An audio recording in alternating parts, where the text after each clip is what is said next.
Hello, and welcome back to another session of Out of Context. Tonight, I'll be reading from a book. Actually, I'll be reading from 3 books. You see, it is actually my 10th episode of doing this. This is now 10 weeks in a row that I have, for some reason, dressed up like a bit of a penguin and read some books that I've already read during the year, or in some cases very, very recently.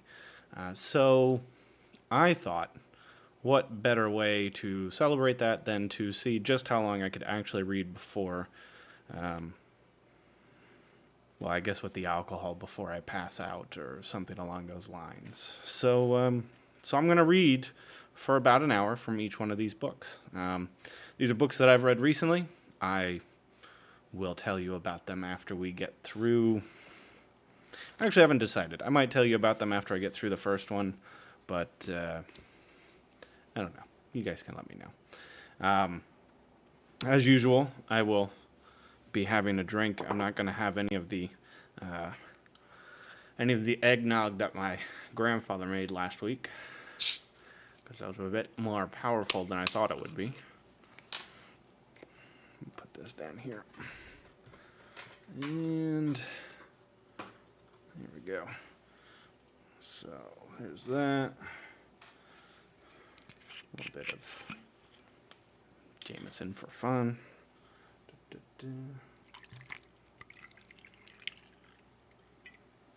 Just a little bit of Jameson. You don't want too much. If you don't mix it with enough ginger ale, well, it tastes like Jameson, which is awful. Okay. A couple other things that I'm going to do. Since I've now kind of gotten into the habit of doing this, I decided I'm going to start doing giveaways from time to time. And after talking to some of my friends who are, pretty vested in this, what I've decided I'm going to do is I have things like this nice little gift card for Barnes & Noble, because, I read books. So I looked for a way that I could maybe do a gift card for Amazon that maybe only worked with the Kindle, but it turns out they don't really do that. So Barnes & Noble, this is a $25 gift card, and what we're going to do is when I hit 50 followers, which is still a ways off, but when I hit 50 followers, I will give this away to somebody. And there is a phrase that you're supposed to enter, which is, it's books, books, books. So if you are interested in that, just simply, I haven't even tried this myself yet. I don't think it lets me do anything. But if you just type that, maybe it'll work. Maybe it won't. But if nothing else, we'll be paying attention, and we'll make sure that anyone who enters it does actually get added into the giveaway. But yeah, beyond that, I'll probably do other giveaways as well. Maybe I'm fortunate enough that I know a few people who are authors. I have some authors in my family, and I know some people who have gotten to the point in their career where they are writing books, and maybe I can get some of them to give us some books to give away or something along those lines. But I'll if anybody has any ideas for things that I could give away that would be interesting, let us know.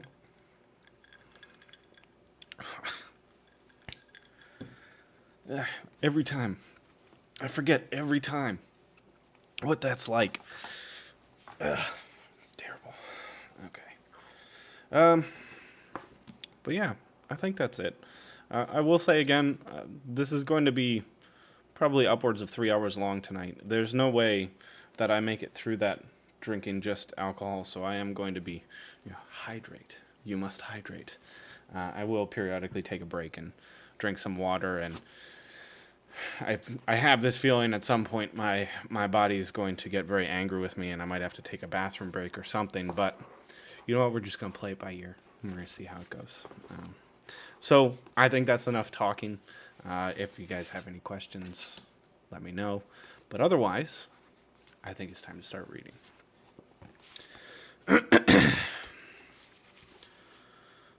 For Ao, I do not react. I am anger, I am hatred, everything. But I hold her gaze even as they take her away and fit the noose around her neck. I look up at Bridge, and he quietly takes the gag from my mouth. My teeth will never be the same. Tears build in the tin pot's eyes. I leave him and stumble numbly to the bottom of the scaffold so Ao can see me as she dies. This is her choice. I will be with her to the end. My hands shake. Sobs come from the crowd behind me. The last words, to whom will you speak them before justice is done? Podginnis asks her. He drips sympathy for the camera. I'm ready for her to say my name, but she does not. Her eyes never leave mine, but she calls her sister out. Dio. The word trembles in the air. She is frightened now. I do not react as Dio climbs the scaffold stairs. I do not understand, but I will not be jealous.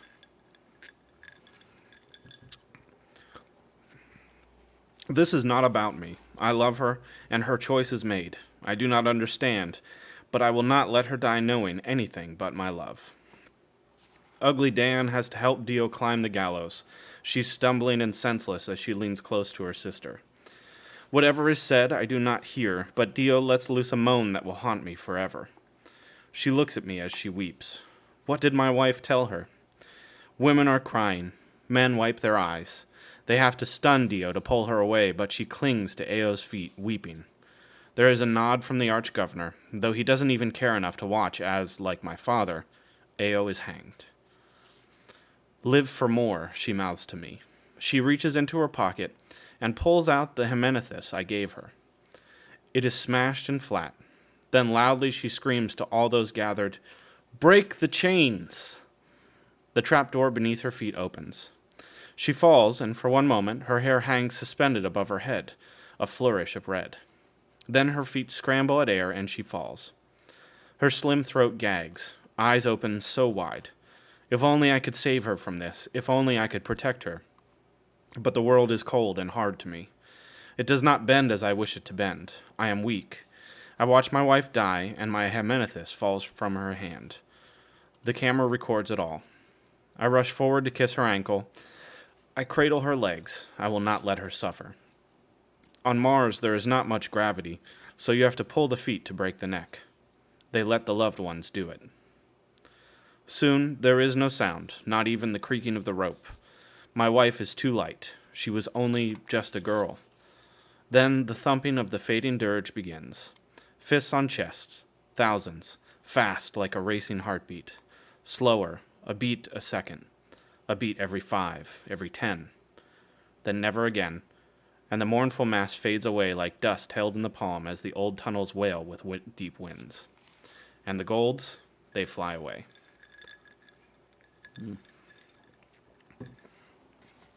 In hindsight, I actually don't think I thought about how intense this is as an opening to a book for everyone, but whatever. Ao's father, Lauren, and Kieran sit by my door through the night. They say they are there to keep me company, but they are there to guard me, to ensure I do not die. I want to die. Mother dresses my wound with silk my sister Liana stole from the Webbery.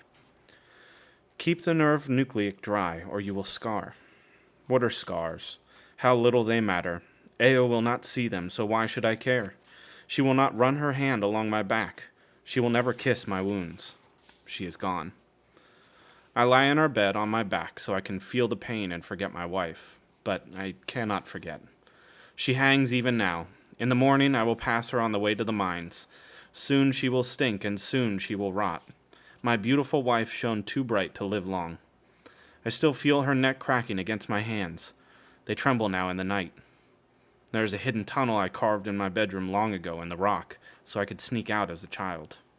I use it now. I leave out the secret path, climbing stealthily down from my home, so my kin never see me slip away in the low light.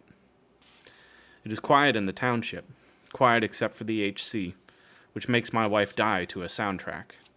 They intended to show the futility of disobedience, and they succeed in that, but there is something else in the video. They show my flogging and Ao's, and they play her song throughout. And as she dies, they play it again. which seems to give the video the wrong effect. Even if she were not my wife, I see a martyr, a young girl's pretty song silenced by the rope of cruel men. Then the HC flashes black for several moments. It has never gone to black before. And Octavia Alun comes back on with the same old message. It almost seems as though someone has hacked into the broadcast because my wife flickers onto the giant screen again. "Break the chains," she cries. Then she's gone and the screen is black. It crackles. The image comes back. She cries it again. Black once more. It is some intense shit. I know. I'm sorry. I am sorry. I promise. Actually, no, this whole series is actually pretty intense, so never mind. I feel bad. Yeah, I feel bad.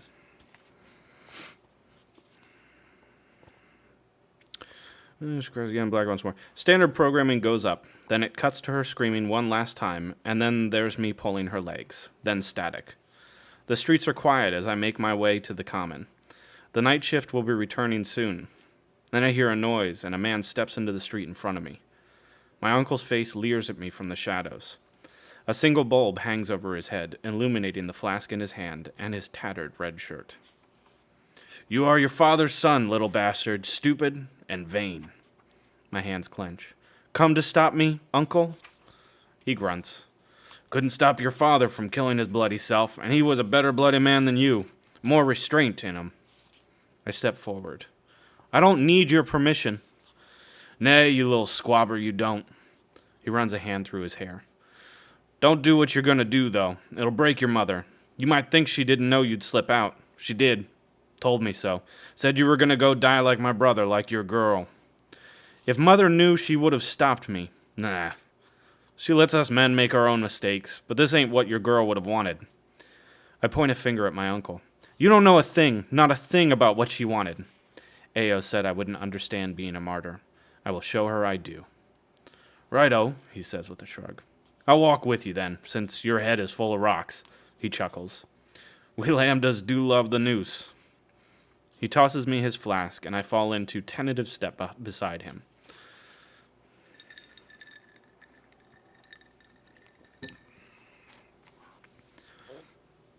"I tried to talk your father out of his little protest, you know. Told him words and dance mean as much as dust. Tried squaring up with him. I squabbed that one up. He laid me down cold." He throws a slow right. "Comes a time in life when you know a man has his mind set, and it's an insult to gainsay." I drink from his flask and hand it back. The swill tastes strange and thicker than usual. Strange. He makes me finish the flask. "Yours set?" he asks, tapping his head. "Course it is, I forget. I taught you how to dance." "Stubborn as a pit viper. Wasn't that how you put it?" I say quietly, allowing a little smile. I walk in silence for a moment with my uncle. He puts a hand on my shoulder. A sob wants to come out of my chest. I swallow it. She left me," I whisper. "She just left me." "Must have had a reason. Not a dumb girl, that one." The tears come as I enter the common. My uncle takes me in a one-armed hug and kisses the crown of my head. It's all he can offer. He's not a man made for affection. His face is pale and ghostly. 35 and so old, so tired. A scar twists his upper lip. Gray streaks his thick hair. "Tell them hello for me in the Vale," he says into my ear, his beard coarse against my neck. "Give my brothers a toast and my wife a kiss, especially Dancer." "Dancer?" "You'll know 'em. And if you see your Gramp and Gram, tell them we still dance for them. They won't be long alone." He walks away, then pauses without turning, says, "Break the chains, here?" "Here." He leaves me there in the common with my swaying wife. I know the cameras watch me from the can as I walk up the gallows. It is metal, so the stairs don't creak. She hangs like a doll. Her face is pale as chalk, and her hair shifts slightly as the ventilators rasp above. When the rope has been cut with the sling blade I stole from the mines, I grab its frayed end and lower her down gently. I take my wife in my arms, and together wend our way from the square to the Webbery. A night shift is working their final hours. The women watch in silence as I carry Ao to the ventilation duct. There I see Liana, my sister. Tall and quiet like my mother, she watches me with hard eyes, but she does nothing. None of the women do. They will not gossip about where my wife is buried. They will not speak, not even for the chocolate given to spies. Only 5 souls have been buried in 3 generations. Someone always hangs for it. This is the ultimate act of love. Eo's silent requiem. I'm going to just start drinking because of the book. Like, not even if I mess up or not. Women begin to cry, and as I pass, they reach to touch Eo's face, to touch mine, and help me open the ventilation duct. I drag my wife through the tight metal space, taking her to where we made love beneath the stars, where she told me her plans, and I did not listen. I hold her lifeless body, and hope her soul sees me in a place where we were happy.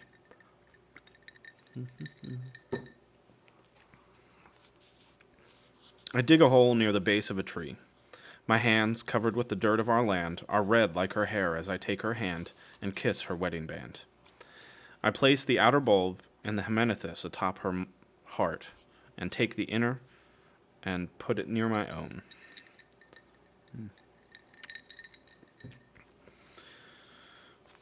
Then I kiss her lips and bury her. But I sob before I can finish. I uncover her face and kiss her again, and hold my body to hers till I see a red sun rising through the artificial bubble roof. The colors of the place scald my eyes, and I cannot stop my tears. When I pull away, I see my headband poking from her pocket. She made it for me to take my sweat. I give it my tears now, and take it with me. Yeah. No, feel free to start drinking. It probably will make the books go better. Kieran strikes me in the face when he sees me back in the township. Lauren cannot speak while Eo's father slumps against a wall. They think they failed me. I hear Eo's mother's cries. My mother says nothing as she makes me a meal. I don't feel well. It's hard to breathe. Liana comes in late and helps her, kissing me on the head as I eat, lingering long enough to smell my hair. I must use one hand as I move the food from plate to mouth. My mother holds my other hand between her calloused palms. She watches it instead of me, as though remembering when it was small and soft and wondering how it became so hard. I finish the meal just as Ugly Dan comes. My mother does not leave the table as I'm pulled away. Her eyes stay fixed on where my hand lay. I think she believes if she does not look up, this will not happen. Even she can only bear so much.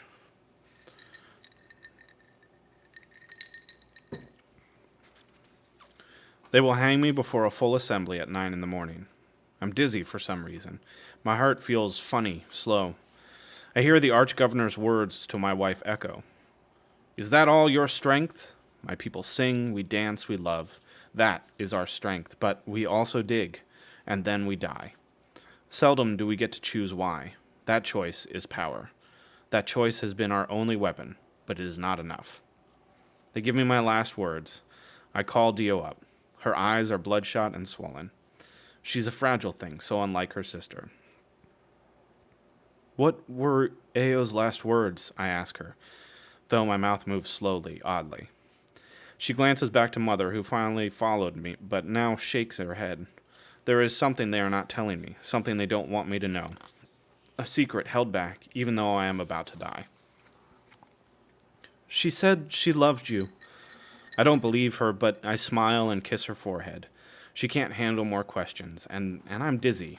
Hard to speak. I'll tell her you say hello. I do not sing. I am made for other things. My death is senseless. It is love. But Eo was right. I don't understand this. This is not my victory. This is selfish. She told me to live for more. She wanted me to fight. But here I am, dying despite what she wanted, giving up because of the pain. I panic as suicides do when they realize their folly. Too late. I feel the door beneath me open. My body falls. Rope flays my neck. My spine creaks. Needles lance my lumbar. Kieran stumbles forward. Uncle Nerl shoves him away. With a wink, he touches my feet and pulls. I hope they do not bury me. So, I hope everyone's having a great holiday season. Jesus Christ.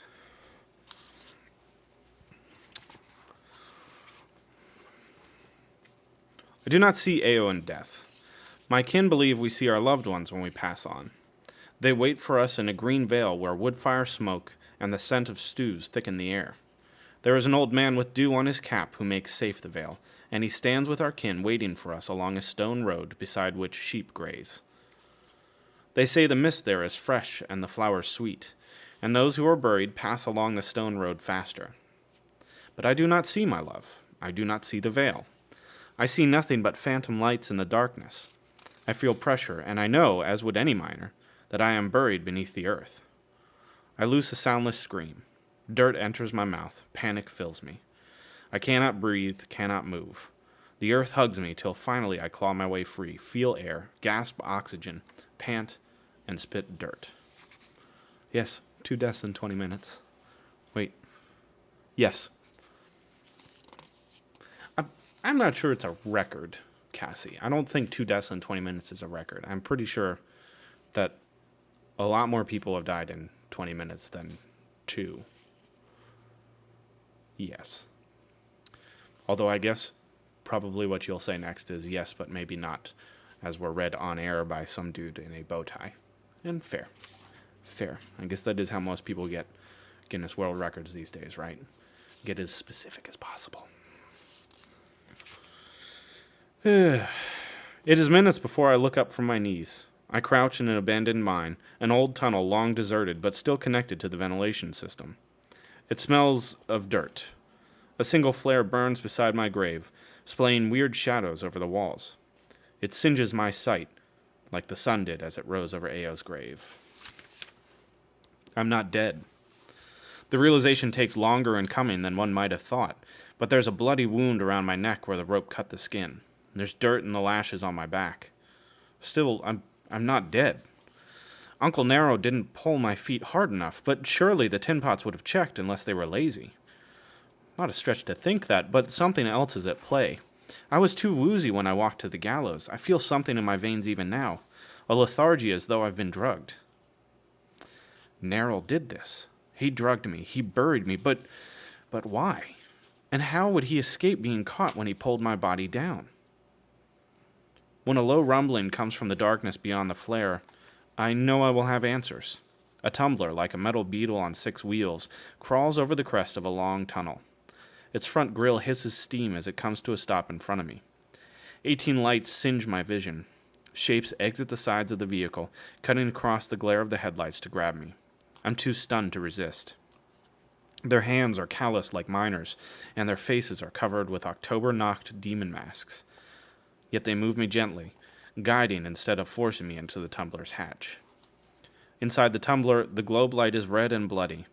I sit in a worn metal bucket seat across from the 2 figures that fetched me from my grave. The female's mask is pale white and gold, horned like a cacodemon? Sure. Cacodemon. C-A-C-O demon.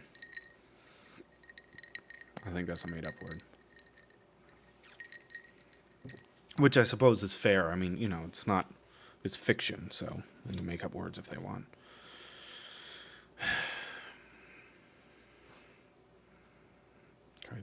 Her eyes glitter darkly out from the eye holes. The other figure is a timid man. He's willowy and quiet, seemingly frightened of me. His snarling bat-faced mask can't conceal his shy glances or the way in which he hides his hands, a trait of the frightened, as Uncle Nero always claimed when he taught me to dance. You're sons of Ares, aren't you? I guess. The weakling flinches while the woman's eyes are mocking. And you're Lazarus. Lazarus? What is Lazarus? Lazarus. And you're Lazarus, she says. I found her voice cold, lazy. It plays with the ears as a cat plays with a caught mouse.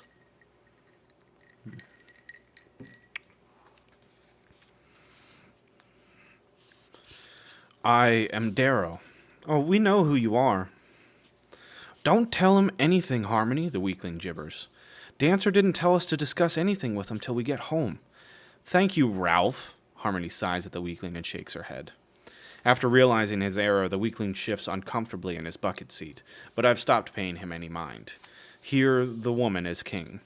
Unlike the weaklings, her mask is that of an old crone, one of the witches of Earth's fallen cities who made soup from the marrow of children's bones. That's hard. That's hardcore. You're a mess. Harmony reaches to touch my neck.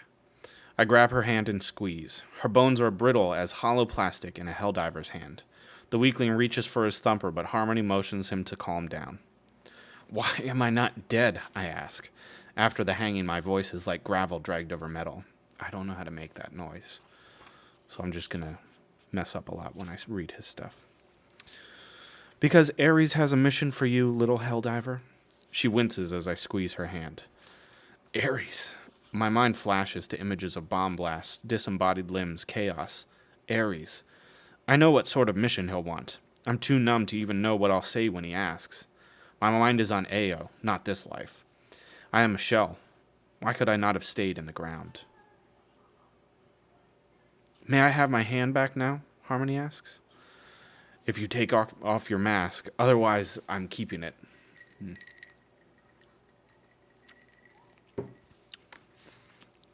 She laughs and strips away her mask. Her face is day and night, the right side a ragged and distended mess of skin running and folding together in smooth scar rivers. A steam burn. A familiar sight, but not on women. Rare for a woman to be on a drill team. Yet it is the unburned side of her face that startles. She is beautiful, more beautiful even than Ao. Skin soft, pale as milk, bones prominent and delicate. Yet she looks so cold, so angry and cruel. Her bottom teeth are uneven and her nails poorly maintained. She has knives in her boots. I can tell by the way she flinched down when I grabbed her hand. The weakling Ralph is unremarkably ugly, dark face like a hatchet, teeth all ajar and grimy. He stares out the tumbler's window hatch as we drive through abandoned tunnels till we reach lit paved tunnel roads meant for fast moving. I do not know these Reds, and though they have the red sigil emblazoned on their hands, I do not trust them. They are not of Lambda or Lycos, might as well be Silvers.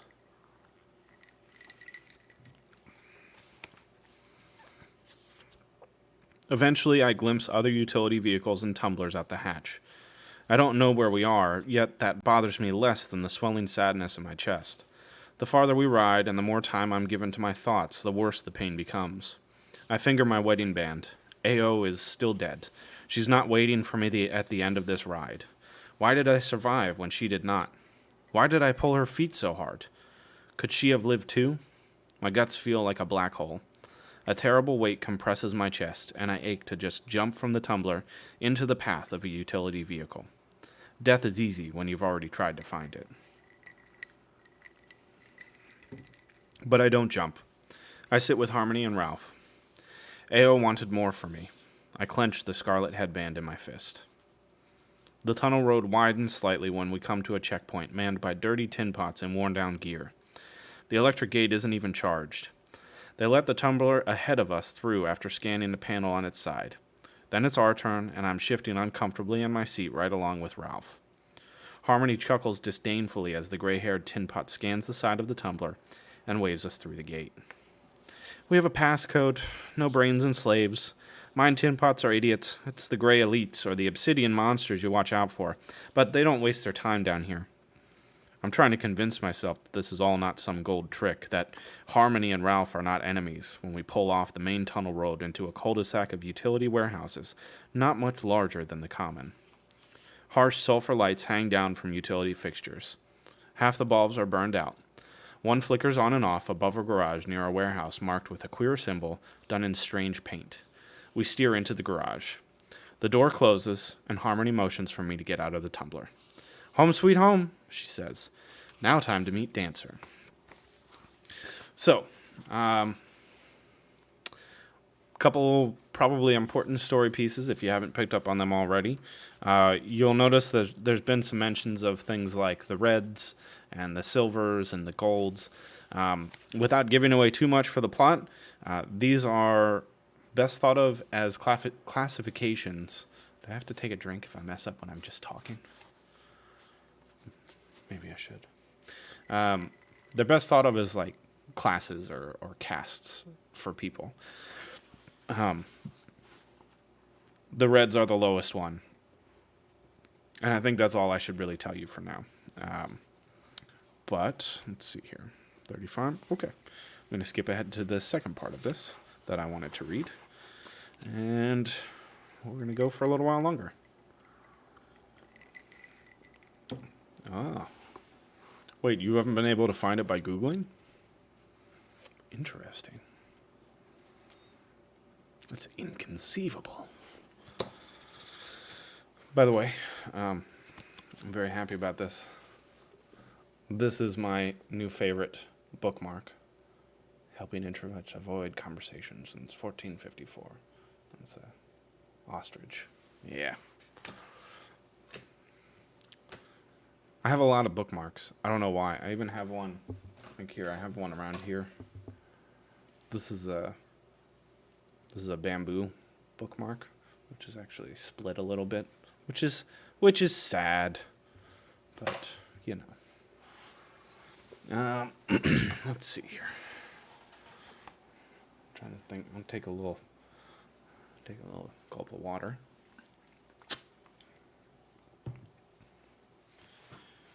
Yeah. So you're trying to find the book on Google. You're not finding it. I mean, I imagine if you started Googling like actual lines that I've said, you'd find it easily. But I appreciate that you're not doing that. Yeah, the bamboo one is awesome. I love the bamboo, but it's dying. Like it's actually split, and that makes me sad. So I try not to use it too much. Plus, because it's thicker, when you put it into like a hardback book, it actually tends to bend distort the spine of the book. So I can only really use it on paperbacks. But that's okay. It's still nice. Epoxy. That's not a bad idea. Yeah. Anyway. Let us continue. There's stillness in my soul as I look at the broken boy. Even Cassius would not recognize Julian now. A cavity is carved into my heart. My hands tremble as the blood dribbles off them and onto cold stone. Rivers along the golden sigils upon my hands. I am a helldiver, but the sobs come even as the tears are gone. His blood trickles from my knee down my hairless shin. It's red, not golden. My knees feel the stone and my forehead touches it as I sob till exhaustion.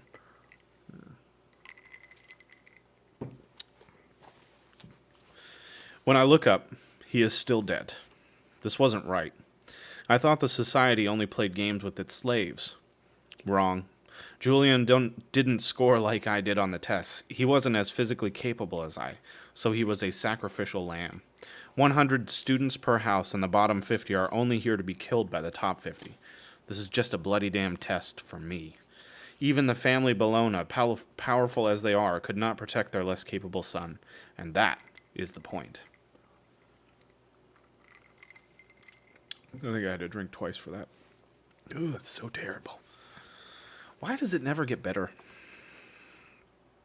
I hate myself. I know they made me do it, yet it still feels like a choice. Like when I pulled Ao's legs and felt the snap of her small spine.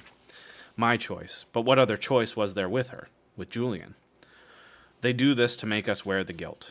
There's nowhere to wipe the blood, only stone and 2 naked bodies. This is not who I am, who I want to be. I want to be a father, a husband, a dancer. Let me dig in the earth, let me sing the songs of my people and leap and spin and run along the walls. I would never sing the forbidden song. I would work. I would bow. Let me wash dirt from my hands instead of blood. I want only to live with my family. We were happy enough. It's like the Hunger Games meets Maze Runner. Reminds me, when was this written? 2013. So yeah, I mean, I guess it is kind of that, but, well, you're only getting a portion of the story, so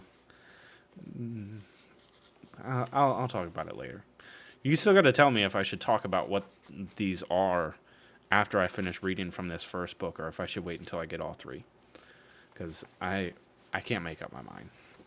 I would tell you now, so I'm obviously not the person to make this decision.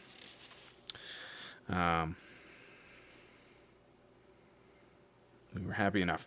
Freedom costs too much, but Ao disagreed. Damn her. I wait, but no one comes to see the mess I've made.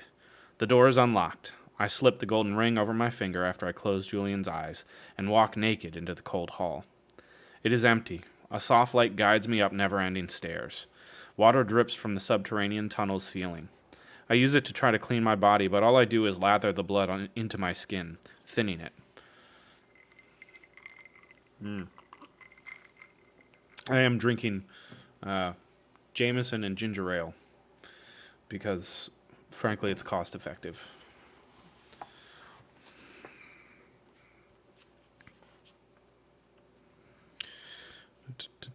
I cannot escape it. What I've done, no matter how far I follow the tunnel. I am alone with my sin. This is why they rule. The peerless scarred know that dark deeds are carried through life. They cannot be outrun. They must be worn if one is to rule. This is their first lesson. Or was it that the weak do not deserve life? I hate them, but I hear them. Win, bear the guilt, reign. They want me pitiless. They want my memory short. But I was raised differently. All my people sing of are memories, and so I will remember this death. Oh, thank you. This is, I didn't really have any other use for it, so I figured I might as well do something, right?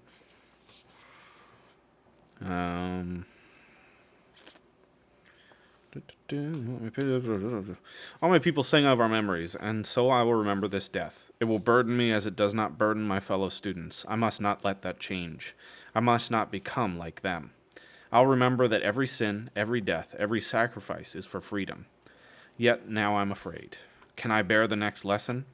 Can I pretend to be as cold as Augustus? I now know why he did not flinch in hanging my wife, and I am beginning to understand why Golds rule. They can do what I cannot. Though I am alone, I know I will soon find others. They want me to soak in the guilt for now. They want me lonely, mournful, so that when I meet the others, the winners, I will be relieved. The murderers will be blind. No, the murderers will bind us, and I'll find the company of the winners as a salve to my guilt.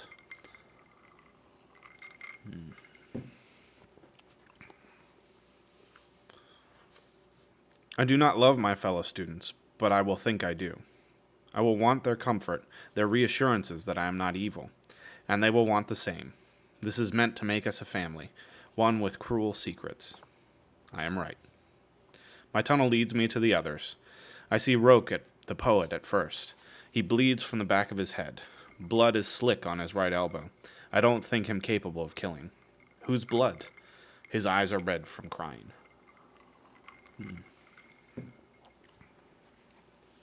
We find Antonia next. Like us, she is naked. She moves like a golden ship, drifting along, quiet and aloof. Her feet leave bloody footprints where she walks. I dread finding Cassius. I hope he is dead, because I'm afraid of him. He reminds me of Dancer, handsome, laughing, yet a dragon just beneath the surface. But that's not why I'm afraid. I'm afraid because he has a reason to hate me, to want to kill me. No one in my life has had just cause before. No one has ever hated me. He will if he finds out. Then I realize it. How could the house ever be knit tightly with such secrets? It can't. Cassius will know someone here killed his brother. Others will have lost friends, and so the house will devour itself. The society did this on purpose. They want chaos. It will be our second test, tribal strife. I did skip ahead to another section in the book. I didn't want to just read, for an hour or whatever, all in sequence. I mean, the book is long, and I might as well jump ahead a little bit because, well, you'll understand a little later. It'll be important. Or at least it'll give you some context. That said, if you want to be super confused anyway, feel free. The three of us find the other survivors in a cavernous stone dining hall dominated by a long wooden table. Torches light the room. Night's mist slithers through open windows. It is like something from the old tales, the times they call medieval. Toward the far end of the long room is a plinth. A giant stone towers there. Embedded in its center is a golden Primus hand. Golden and black tapestries flank the stone. A wolf howls upon the tapestries, as though calling out a warning. It is the Primus hand that will tear this house apart. Each one of these little princes and princesses will think themselves deserved of the honor of leading the house, yet only one can. I move like a ghost with the other students, drifting around the stone halls of what seems to be a giant castle. There is a room in which we are to clean ourselves. A trough runs icy water along the cold floor. Now blood runs with the water to the right and disappears into the stone. I feel like some sort of specter in a land of fog and rock.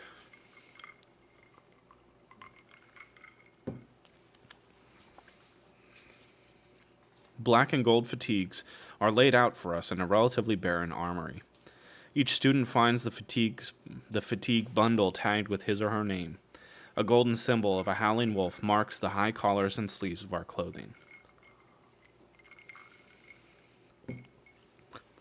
Ooh, I just bit my cheek. Ow.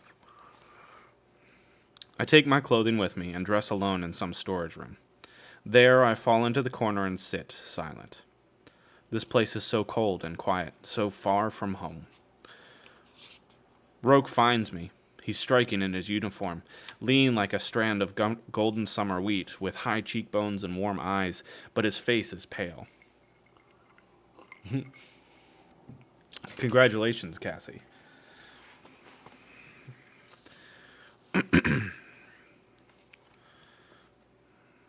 He sits on his haunches across from me for several minutes before he reaches over to clasp my hands. I draw back, but he holds on till I look at him. "If you are thrown into the deep and do not swim, you will drown," he says, and raises his thin eyebrows. "So keep swimming, right?" I force a chuckle. "A poet's logic," he shrugs, "doesn't count for much, so I'll give you facts, brotherman. This is the system. The lower colors have their children by use of catalysts. Fast births, sometimes only 5 months of gestation before labor is induced. Except for the obsidians, only we wait 9 months to be born. Our mothers receive no catalyst, no sedatives, no nucleics. Have you asked yourself why?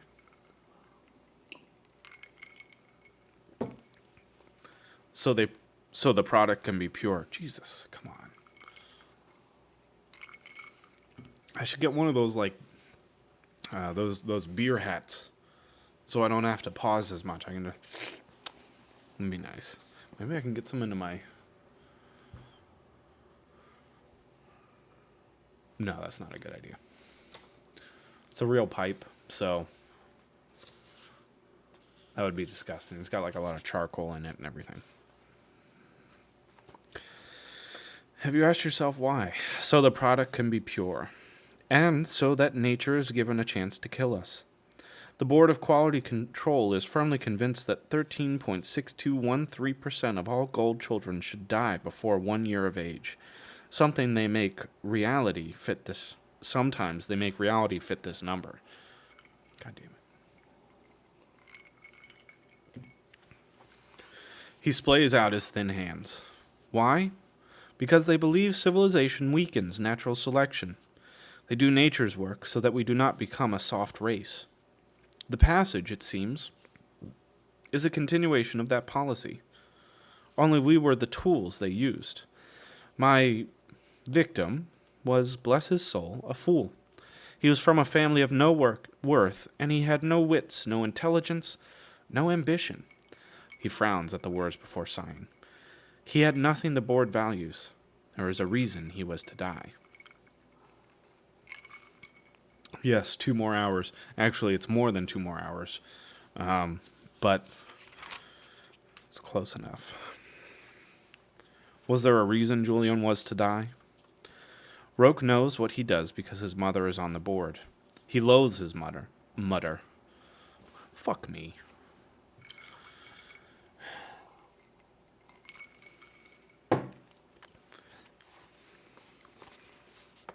He loathes his mother, and only then do I realize I should like him. Not only that, I take refuge in his words. He disagrees with the rules, but he follows them. It is possible. I can do the same until I have power enough to change them. We should join the others, I say, standing. In the dining hall, our names float above the chairs in golden letters. Our test scores are gone. Our names have also appeared beneath the Primus hand in the black stone. They float golden upward toward the golden hand. I'm closest, though there is still much distance to cover. Some of the students cry together in small groups by the long wooden table. Others sit against the wall, heads in their hands. A limping girl looks for her friend. Antonia glares over at the table where small Severo sits eating. Of course, he's the only one with an appetite. Frankly, I'm surprised he survived. He is tiny and was our 99th and last draft pick. By Roke's proposed rules, he should be dead. Titus, the giant, is alive and bruised. Those knuckles of his look like a dirty butcher's block. He stands arrogantly apart from the rest, grinning like this is all splendid fun. Roke speaks quietly with the limping girl, Leia. She falls down crying and throws her ring. She looks like a deer, eyes wide and glistening. He sits with her and holds her hand. There's a peacefulness to him that is unique in the room. Wonder how peaceful he seemed when strangling some other kid to death. I roll my ring on and off my finger. Someone smacks my head lightly from behind. Oi, brotherman. Cassius, I nod. Cheers to your victory. I was worried you were all brains. Cassius laughs. His golden curls are not even tousled. He throws an arm around me and surveys the room with a wrinkled nose. He feigns this nonchalance. I can tell he's worried. Wonder why. Is there anything more ugly than self-pity? All this crying? He smirks and points at a girl with a busted nose. And she just became aggressively unpleasant. Not that she was ever much to sniff at, eh? I forget to speak. Shell-shocked, man? They get your windpipe? Just not much for joking about right now, I say. Took some knocks to the head, shoulders a bit slagged, too. This isn't my usual scene. I can only imagine what this is leading up to.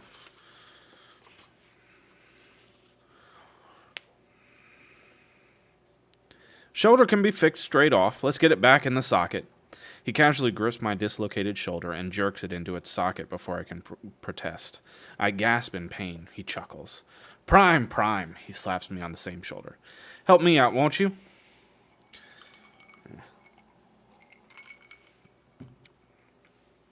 He extends his left hand. His dislocated fingers look like lightning bolts. I pull them straight. He laughs with the pain, not knowing his brother's blood is under my fingernails. I'm trying not to hyperventilate. Spotted Julian yet, man? He finally asks. He speaks in mid-lingo now that Priam is nowhere to be seen. Not a sight. Meh. The kid is probably trying to be gentle with his fight. Father taught us the silent art, cravat. Julian is a prodigy at it. He thinks I'm better, Cassius frowns. Thinks I'm better at everything, which is understandable. Just got to get him going. Speaking of it, who'd you slag? My inside's not. Is this a Christian stream? I was unaware that a stream can have a religious belief. I make up a lie, and it is a good one. Vague and boring, he only wants to talk about himself now anyway. After all, this is what Cassius was bred for.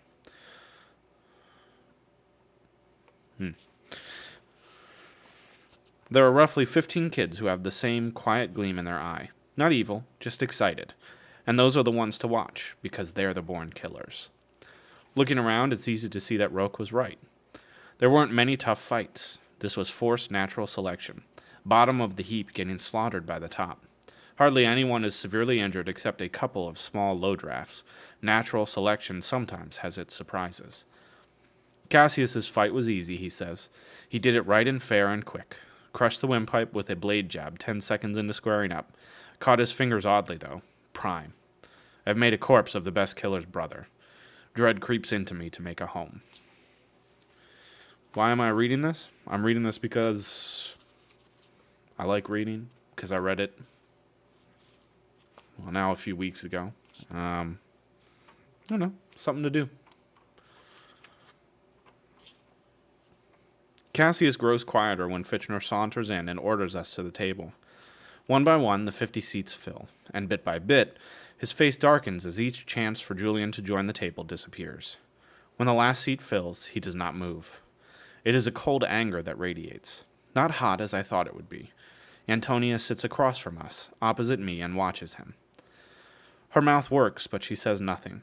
You don't comfort his sort. And I didn't think her the kind to try. Julian isn't the only one missing. Arya, all curls and dimples, is lying limp on a cold floor somewhere. And Priam is gone. Perfect Priam, the premier, heir of Mars's moons. I heard he was the first sword in the solar system for his birth year. A duelist without peer. I guess he wasn't too lethal with his fists. I look around the tired faces. Who the hell killed him? The board messed that one up, and I wager his mother will cause hell, because he certainly wasn't meant to die. We're wasting the best of us, Cassius murmurs measuredly. Hello, you little shit-eaters, Fitchner yawns and kicks his feet up onto the table. Now it might have dawned on you that the passage may as well be called the culling. Fitchner scratches his groin with his razor's hilt. His manners are worse than mine.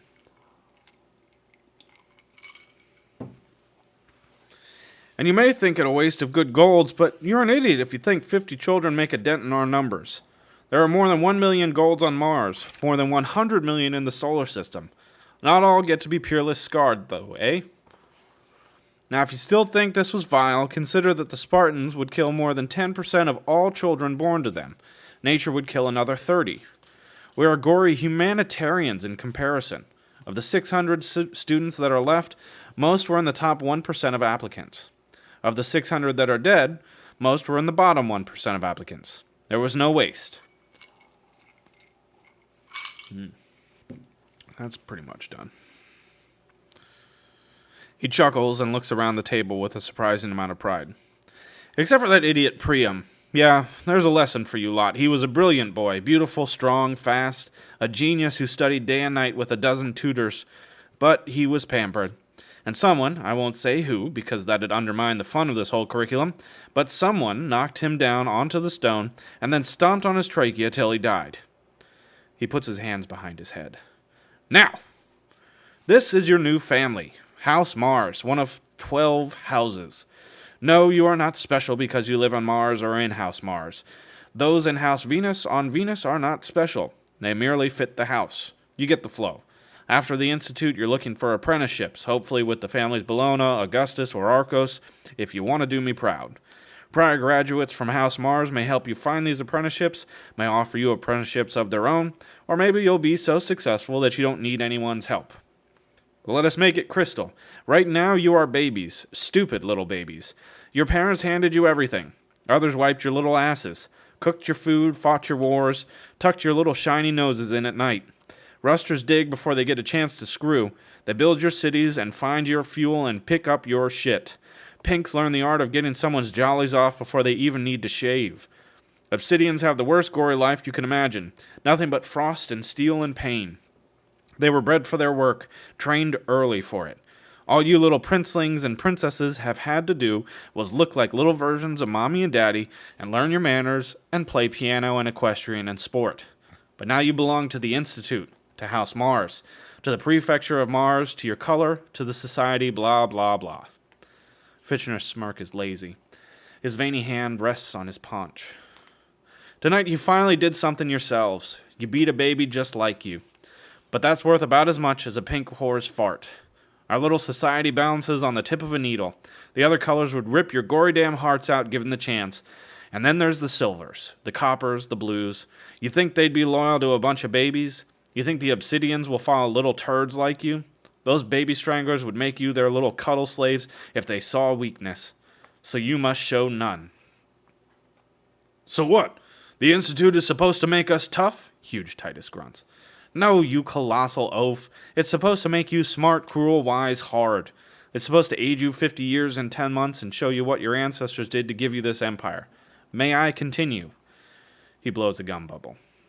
Now, House Mars. His thin hand scratches his belly. Yeah, we've got a proud house that could maybe even match some of the elder families.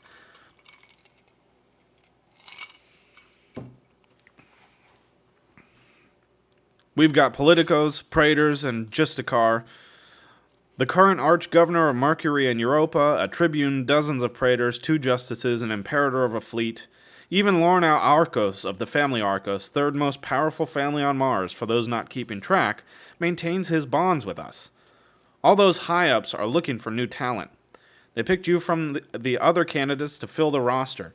Impress these important men and women, and you'll have an apprenticeship after this.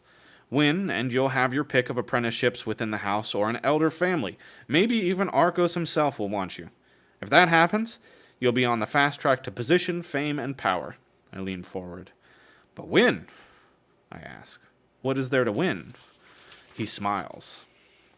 At this moment, you are in a remote terraformed valley in the southernmost part of Vallis Marinaris. Marinaris? Like the sauce? Like this? Marinaris. It's spelled differently.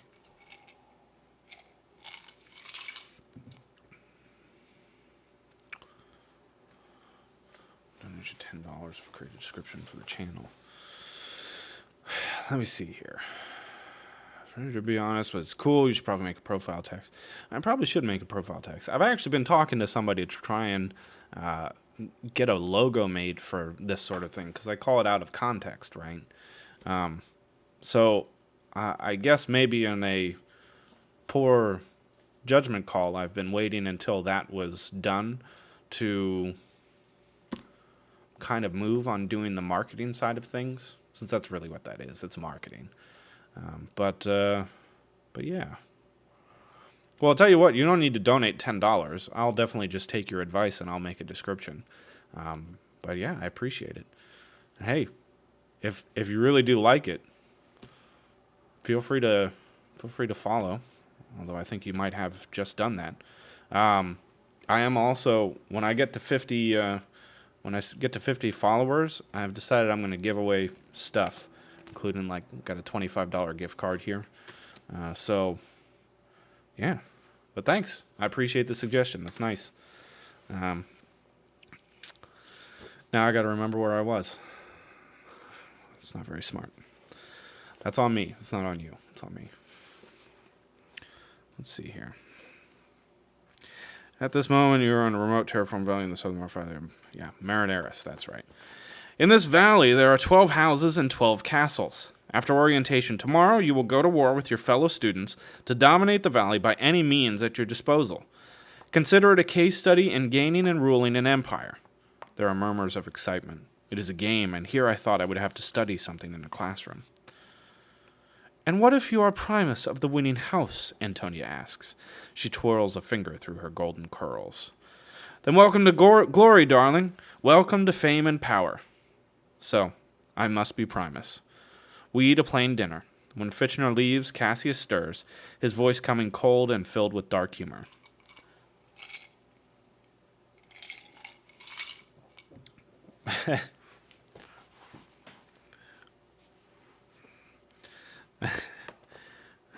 Let us play a game, my friends.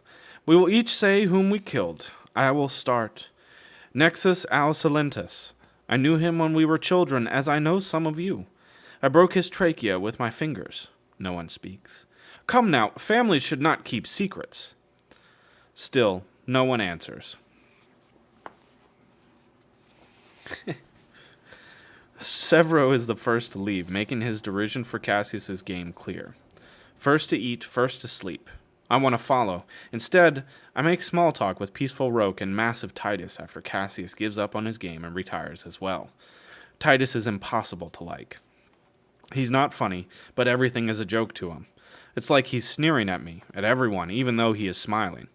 I want to hit him, but he doesn't give me a reason. Everything he says is perfectly innocuous, yet I hate him. It's like he doesn't think me a human. Instead, I'm just a chess piece, and he's wanting to move me around. No, shove me around. He somehow forgot to be 17 or 18 like the rest. He is a man. Taller than 2 meters, easy. Maybe nearing 2.5 meters. Lithe Roke, on the other hand, reminds me so much of my brother Kieran, if Kieran could kill. His smiles are kind, his words patient and wistful and wise, just as they had been earlier. Leah, the girl who looks like a limping baby deer, follows him everywhere. He's patient with her in a way I couldn't be.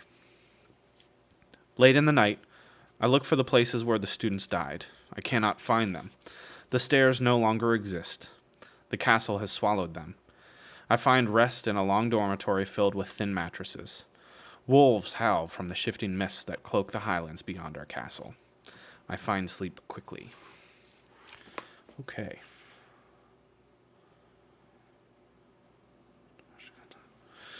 Okay, so let's go through this here. Provide me to the link you donation. Yeah, so no, I don't have a donation site, and honestly, I'm not sure that I would do one. I'm just kind of doing this because, well, okay, I'm doing this because initially I made a joke, and I have a bad habit of taking jokes to maybe not too far, but pretty damn far. I made a joke with a friend of mine who sometimes shows up here, and I basically told him, I will. He said he was looking for non-gamers to follow on Twitch, and I said, well, I'll read a book to you. And you know what? I've got a nice suit lying around. I'll even throw that on, and I'll dress up for you. And he was like, well, game on, do it.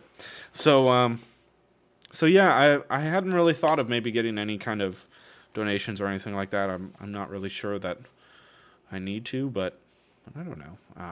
As far as the giveaways go, well, yeah, of course I would give away a gift card and not have any way to get stuff back. It's not really a giveaway if I expect to get people to, essentially pay for it. I don't think that's a giveaway. That's more like an exchange of goods through a lottery system. I don't feel like doing that. Anyway, to business quickly. So we're saying that you are jokes. So I'm saying you are jokes. Well, I'm not sure how you got that off of what I was saying, but I guess everyone is a joke to an extent, aren't we? I know I am. I'm dressed in a tuxedo with a bow tie right now, and there's a whole bunch of hockey stuff just lying out behind me. So at the very least, I'm a joke. But that's kind of the point. I don't take things too seriously. Also, I need to make more alcohol. So I am going to stop here with this first book. So the question to you who are watching is, would you like me to explain anything about the book or the series, or should I just move on to the next one? Because I still don't know what I want to do. As far as, how is this out of context? I almost forgot to respond to that. So the way that it's out of context is I don't actually say what book I'm reading from beforehand. I just kind of start reading. And then afterward, I will talk about the book. It's always a book that I've read, but yeah, it's fun times. So any opinions on continuing or talking about the books or anything like that? I need to make more drink.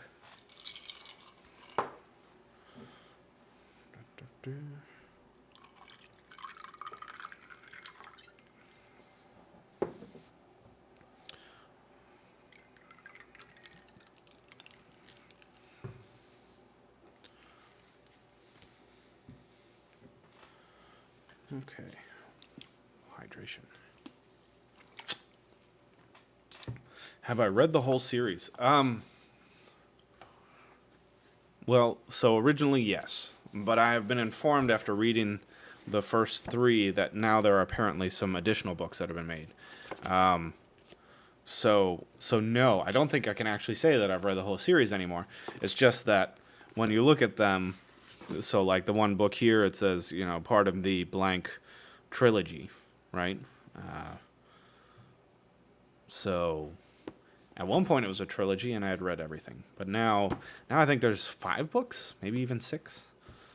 So I have to look into that and see if it's something I want to do. I certainly wasn't going to try and do that before today, though, because reading for 3 hours and drinking is silly. Burn the book, it sucks. You seem like a very pleasant person. Well, I actually really like this book. I liked all three of these that I'm reading tonight. But you know what? You are more than welcome to have your opinion. All right. Well, I'll tell you what. Since nobody's weighed in, I've made myself another drink. I am going to continue reading. I will say this. Now I'm picking up in the second book, and many things have happened, of course. And now we're in I wouldn't say completely different situation, but it's definitely different. And we'll go from there. All right.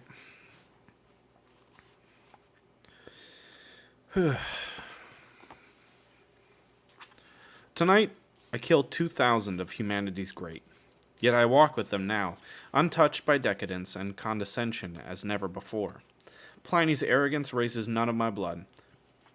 Victra's immodest dress does not disconcert me, not even when she slips her arm in mine after Tactus offers her his. I did not say what the book is. So, why is my computer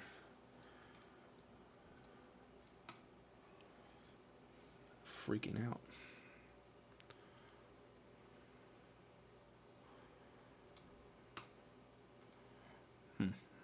Odd.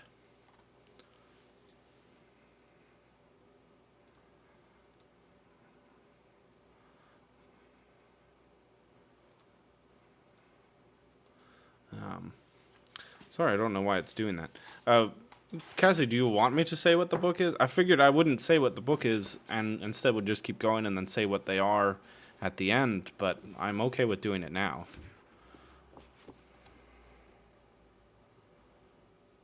Interesting.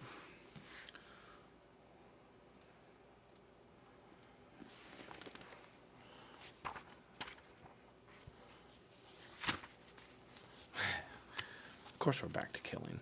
Come on. It's always killing.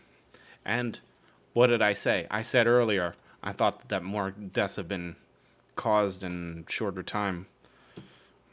He's already talking about thousands. So, whatever. I'm just going to keep going, Cassie. I'm sorry. She whispers in my ear how silly she is for forgetting her undergarments. I laugh like it's a merry joke, trying to mask the coldness that's taken me over. This is static. I suppose Darrow deserves some consolation before he leaves, Tactus says with a sigh. Have you seen Roke, my goodman? Said he was feeling ill. That's very Roke of him. Likely coiled around a book. I should fetch him. If he wanted to come, he would come, I say. I want him to come, Tactus replies. He shrugs at the other lancers who jockey for position close to our master. If you need him so badly, go fetch him, I say tactically. He flinches. I need no one on my arm, but if I didn't know better, I'd think you're still bitter about the whole escape pod affair. You mean when you launched it without him? Vitra asks. Why would that ever bother him? You'd like me to tell you as I finish them? Okay. Well, I'll tell you what. I'll go over both of them after I get through this one, and then we'll continue from there. You mean when you launched it without him? Victor asks. Why would that ever bother him? Even now, that betrayal stings me. I thought he was dead. It was simple calculation. He bumps my shoulder with his fist and nods to Victra. You understand. Had to watch out for the lady here. She is a delicate little flower, I say, pulling her away. Woe for the lone god of the sea, Tactus hums melodically. His friends like mine abandoned he. Victra adjusts the gold pauldron on her shoulder, which winds its way down her arm in a series of golden cuffs. That darling boy is so vain he could make a thunderstorm be about him. She notices my lack of care. The bidding won't begin till after the gala, she nods to a landing air car. Well, I was wondering when he would show. The jackal exits the car, skin faintly pink only in patches. His yellows did him well.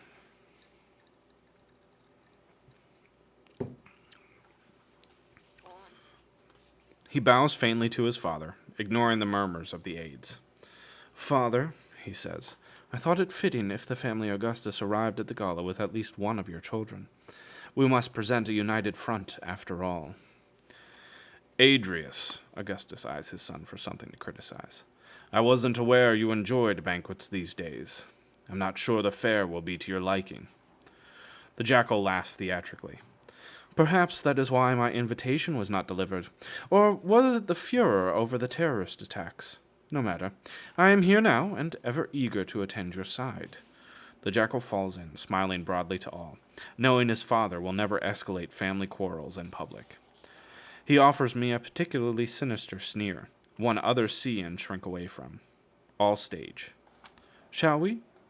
I mind myself and say little as I follow with Victra at the end of the long procession that snakes its way through labyrinthine marble halls from our villa to the Citadel Gardens some 2 kilometers distant. The Sovereign's Tower juts from the floor of the garden there, a grand 2-kilometer-high sword piercing a groomed garden thick with rose trees and streams.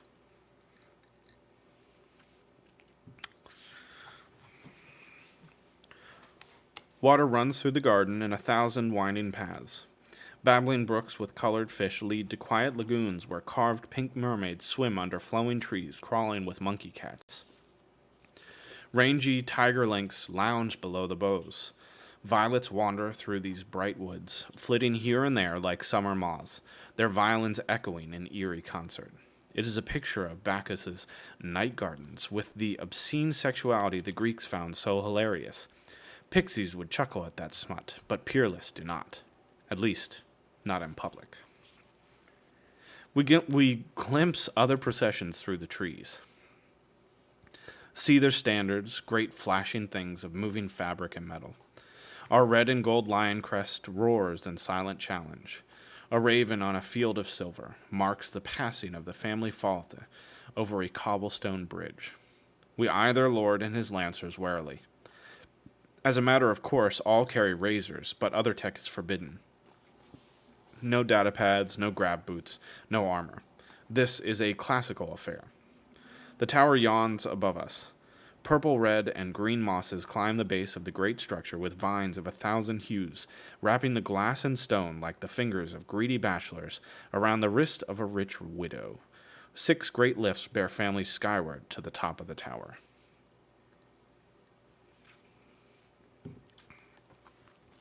Beautiful pink servants and brown footmen service the lift, all in white. Gold triangles of the society decorate their livery. The lift is flat, marbled with grab flusters. The hell's a grab fluster? It's like a verb.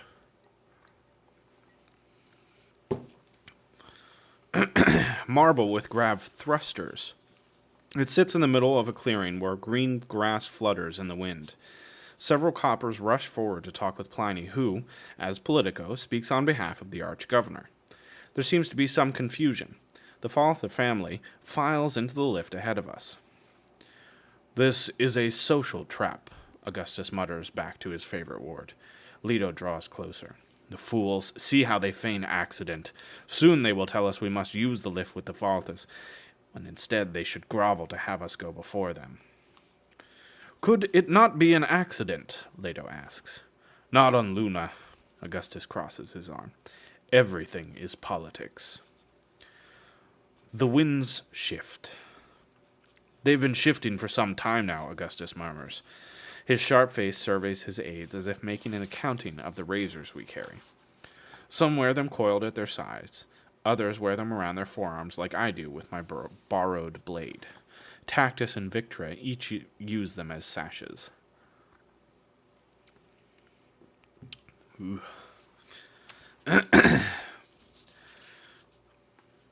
I want 3 lancers attending the arch-governor at all times, Leto announces quietly. We nod, the pack tightening. No drinking. Tactus moans in protest. Expressionless, the jackal watches Leto give orders. Pliny returns from speaking with the Citadel staff. Sure enough, we're to share the lift with the Falthes. But something more menacing fills the air. Our obsidians and greys are to be left behind. All families are to proceed to the gala without attendants, he says. No bodyguards. Murmurs go through our ranks. Then we won't go, the jackal says. Don't be a fool, Augustus replies. Your son is right, Leto says. Nero, the danger. Some invitations are more dangerous to decline than to accept. Alphron, Jopho. Augustus makes a cutting motion to his stained. The two men nod silently and join the others to the side. Genuine emotion, worry, fills the eerie eyes as we join the Faltas on the lift and ascend. The head of the Falta house smiles. His station improves. The gala upon the roof of the Sovereign's Tower is modeled as a winter fairyland. Snow falls from invisible clouds. It dusts the spear-like pines of man-made forests and frosts my short hair with snowflakes that taste like cinnamon and orange. Breath billows in front of me. The Arch-Governor's appearance is noted with trumpet calls. Tactus and some of the younger lancers cut the Faltas off, obstructing their path so Augustus can enter the gala first. A body of pale gold and bloody red, we move into a grand landscape of evergreens. The pride of gold culture awaits us. A terrible sea of faces that have seen things the first men could never even dream. You can see the glimmers of our shared past at the Institute, the charmers of Apollo, the killers of Mars, the beauties of Venus.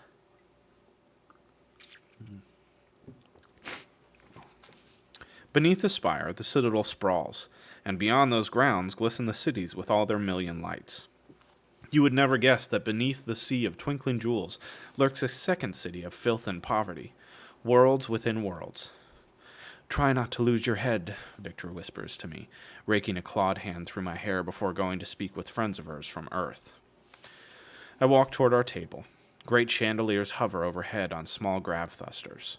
God damn it. Grav thrusters.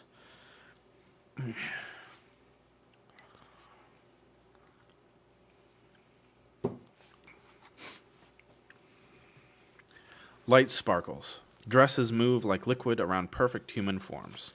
The pinks serve delicacies and spirits on plates and in goblets of ice and glass. Hundreds of long tables spread concentrically around a frozen lake at the center of the winter land. The pinks wear skates to serve here. Beneath the ice, shapes move. Not sexualized perversities as one would find entertaining pixies in low colors, but mystical creatures with long tails and scales that glitter like the stars. In another life, it would have been Mickey's dream to have a creature commissioned for this feast. I smile to myself. I suppose, in a way, he already has.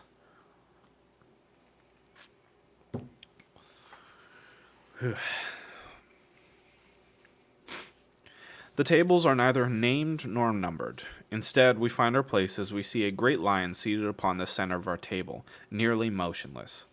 Each family's table is so claimed by their sigil. There are griffins and eagles, ice fists, and huge iron swords. The lion purrs contentedly as Tactus steals a serving tray of appetizers from a pink and sets it between the beast's massive paws. "Eat, beast, eat!" he cries. Pliny finds me. His hair is bound behind him in a tight, complicated braid. His clothing, for once, is as severe as his pointed nose, like he means to impress the peerless about him with his hawkish features and sparse accoutrements. I'll be introducing you to several interested parties later this evening. When I signal for you, I expect you to join me. He looks around distractedly, seeking important persons for his own aims. Till then, cause no trouble and mind your manners. No trouble. I take out my Pegasus pendant. On my family's honor. Yes, he says without looking. And what a noble family it is. I gaze around the gala. Hundreds mill about already, with more arriving by the minute. How long should I wait? It is difficult to hold on to the rage that made me embrace this decision. They killed my wife. They killed my child. But no matter the anger I summon by reminding myself, I cannot burn away the fear that I steer the rebellion toward a cliff. This will not be for Eo's dream. It will be for the satisfaction of those living, to sate their lust for vengeance rather than honoring those who have already sacrificed everything. And it will be irreversible. But so is the course that has been set. So many doubts. Is this me being a coward? Rationalizing inaction? I'm thinking too much. That makes a bad soldier. And that is what I am. A soldier for Ares. He gave me this body. I should trust him now. So I take the Pegasus and slap it on the underside of Augustus's table, just near the table's end. "A toast," someone says. I turn and find myself face to face with Antonio. Oh, it's Antonio, so. "A toast," someone says. I've not seen her since the Institute, when several pulled her down from the cross she was nailed to by the jackal. I flinch away, mind flashing to the night she cut Leia's throat, all to draw me out of the dark. "I thought you were on Venus studying politics," I say. "We've graduated." Oh my God. We've graduated. God damn it. "We've graduated," she replies. "I did enjoy your christening. Watched it several times with my friends. Odious scent, urine." She sniffs me. Hard to get out. Nature was cruel to make her so terribly beautiful. Full lips, legs nearly as long as mine, skin smooth as river stone, and hair like spun golden yarn from that storybook about the Princess of Cinders. All a mask for the wretched creature beneath. "I can tell you missed me while I was away." She hands me a goblet of wine. "So let us toast to a good reunion." It makes little sense to me that we live in a world where she can stand here weaving her evil webs when my wife is dead, when kind golds like Leah and Pax have been ground to ash and shot into the sun. "Fitchner once said something to me, Antonia. It seems appropriate now." I raise my goblet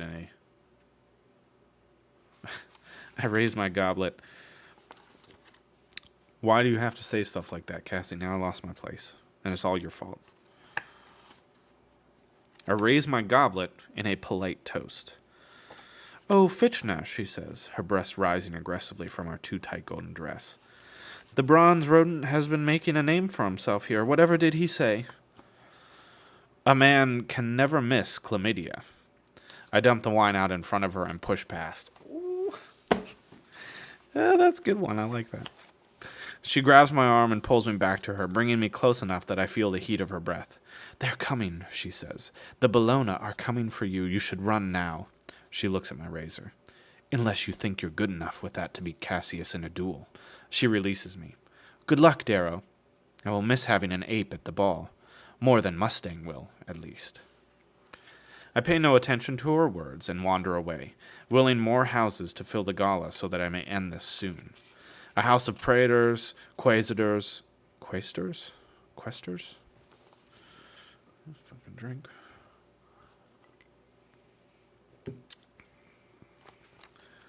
Judiciaries? These words are so stupid. Judiciaries. Governors, senators, family heads, house leaders, traders, 2 Olympic knights, and 1,000 others come to bid my master a good evening. That's a lot of fucking people. These older men talk of outrider attacks on Uranus and Ariel, a foolish rumor of a new Rage Knight already gaining the armor, mysterious Sons of Ares bases on Triton, and a resurgent strain of plague on one of Earth's dark continents, Light Fair. You know, the problem, Cassie, is I do enjoy doing the voices, but there's just so damn many of them, they end up being repeated very often. I'm going to have to start doing, like, terrible German accents and shit. Many others take my master aside, as though 100 eyes did not watch their every move, and with voices like syrup tell him of whispers in the night, of shifting winds and dangerous tides. The metaphors mix. The point is the same. Augustus has fallen out of favor with the sovereign, the same way I have fallen out of favor with him. The ships flitting above in the night sky are as distant from the conversation as I. My attention has fallen upon the sovereign herself. How strange a thing to see a woman just there beyond the dance floor, at the raised podium, speaking with other house lords and men who rule the lives of billions. So close, so human, and frail. Yeah, you know, it is going to be that kind of a stream, I guess. Except that's going to be like the only thing. You know what? Before I finish that statement, I'm going to acknowledge that maybe I don't remember. It might not be the only time that we talk about Uranus.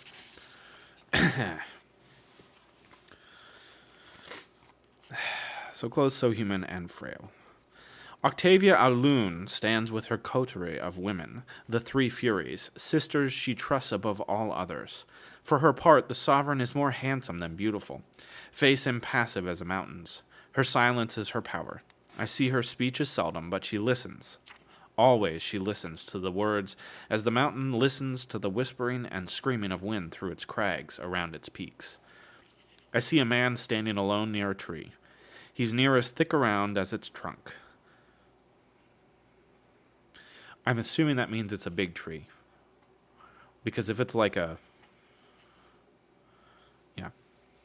hand dwarfs his small goblet. Yeah, it's a big tree. And he wears the mark of a sword with wings, a praetor with a fleet. I approach him. He sees me coming and smiles. Daro au Andromedus, Karnas growls. I snap my fingers at a passing pink, taking 2 of the wine goblets from his ice tray. I pass one to Karnas.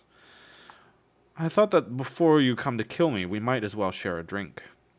There's a sport. He downs his own drink and takes the one I offer him. He eyes me over the glass. You're not a poisoner, are you? I'm not so subtle. Equal company, then. All these snakes about. He grins like a crocodile, dark gold eyes tracing the men and women. The wine is gone in a moment. It's strangely decadent tonight. I hear Quicksilver arrange the festivities, I say. Only on Luna would they let a silver pretend he's a gold, Karnas grunts. I hate this moon. He takes a delicacy off a passing tray. Food's too heavy, everything else too light. Though I hear the 6th course will be something to die for. Noting his strange tone, I cross my arms and watch the party. It's a strange comfort being around this hateful man. Neither one of us has to pretend to like the other. No masks here, at least not as much as usual. He chuckles deeply. Julian would have liked this fancy fare. He was a simpering, vile child. I turn to examine the killer.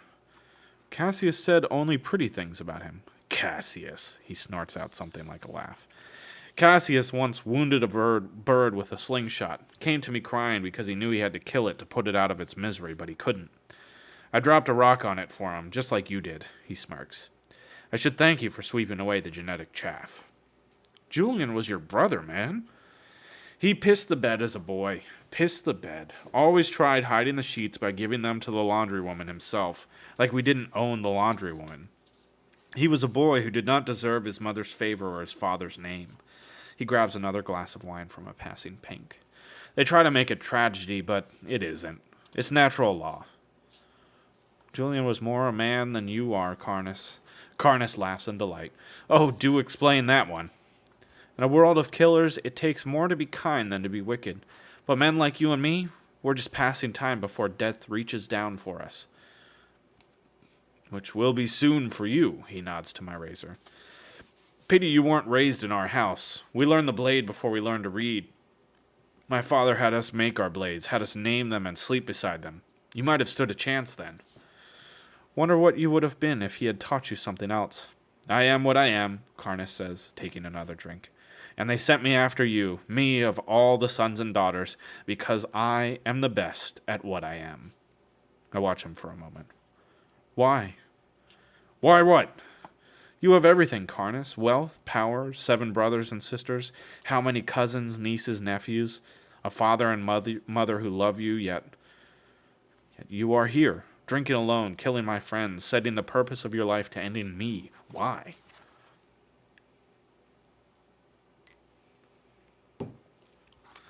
Because you wronged my family. No one wrongs the Bologna and lives. So it's pride. It's always pride. Pride is just a shout into the wind. He shakes his head, voice deepening. I will die. You will die. We will all die, and the universe will carry on without care. All that we have is that shout into the wind, how we live, how we go, and how we stand before we fall. He leans forward. So you see, pride is the only thing. His eyes leave mine and look across the room. Pride and women. I follow his eyes, and I see her then. She wears black amid a sea of gold, white, and reds. Like a dark specter, she glides in and out of the lift near the edge of the fake forest. She rolls her flashing eyes, twists her smirking mouth at the heads that turn in her direction to stare at her funeral gown. Black. a color to show disdain for all the marigolds about, black like the color of the military uniform I now wear. I'm reminded of the warmth of her flesh, the mischief in her voice, the smell at the nape of her neck, the kindness of her heart. I stare so hard, I almost miss her escort.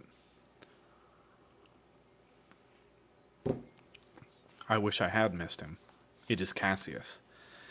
He of the bloody damn golden curls is with the girl who nursed me to health in the winter, who helped me remember Eo's dream. His hand on her waist, his lips whispering into her ear. As surely as Cassius Albulona put a sword in my stomach, he now sticks a dagger in my heart. His hair thick and lustrous, his chin cleft, hands steady, shoulders powerful made for war, face made for the hearts of court, and he wears the rising sun of the morning night. The rumors are true. It rips through the party. The sovereign has made him one of the 12.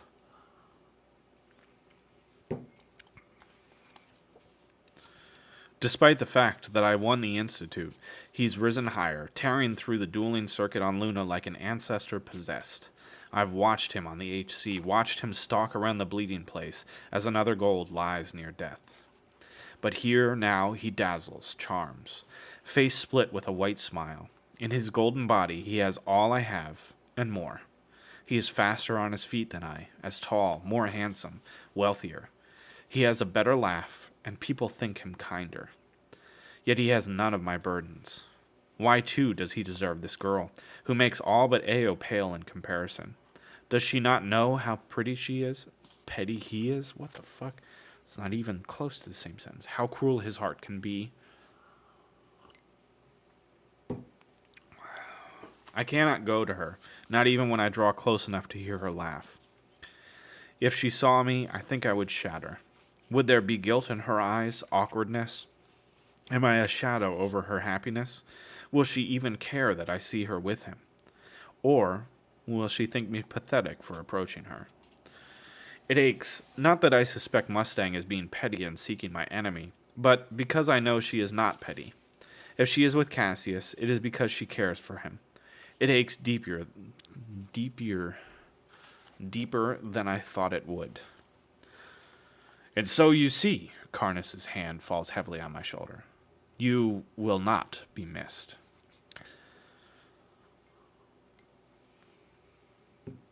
I think I was supposed to drink. I don't know anymore. Tightness spreads through my chest as my shoulders carve a path out of the gala. I take a smaller lift down, away from these people who know only how to hurt, away into the woods where I find a bridge that spans a fast-flowing stream. I lean over the polished railing, gasping for air, each breath a statement. I do not need Mustang. I do not need any of these greedy creatures. I'm done with their games of power, done with trying to go it on my own. I was not good enough to be a husband, not good enough that my wife would let me be a father, not good enough to be a gold. Now, I'm not good enough for Mustang. I've failed to do what I set out to do, failed to rise. But I won't fail now. Not now. I take the ring the sons gave me, hand trembling, nerves stampeding. I want to retch. There's so much wrong inside of me. I take the cold ring to my lips, say the words, and the corrupt perish. Say, break the chains, and Victra vanishes.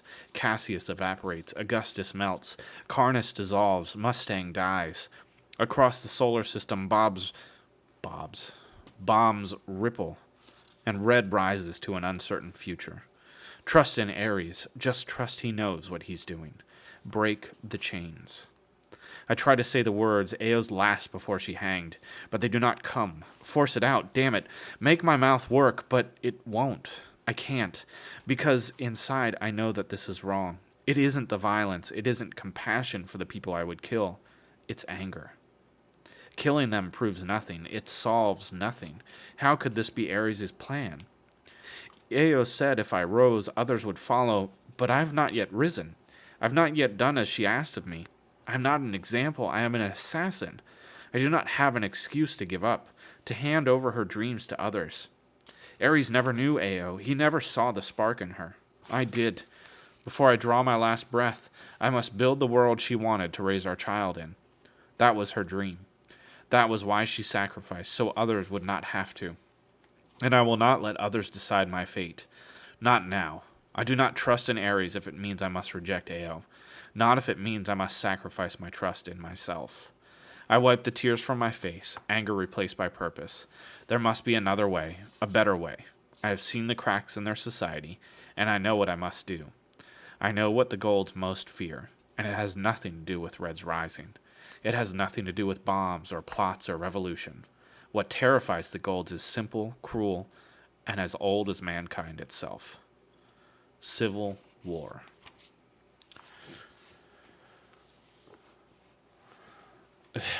Yes, one unsure if one should drink, one should drink. That is sage advice for life, unless you find that you drink as part of a problem. But whatever. Thank you. I appreciate that. I wish I could say this was like a proper bow tie. I'm thinking of getting a proper one and learning how to tie them, but this is unfortunately just not. It's not as nice as you think it is what I'm going for.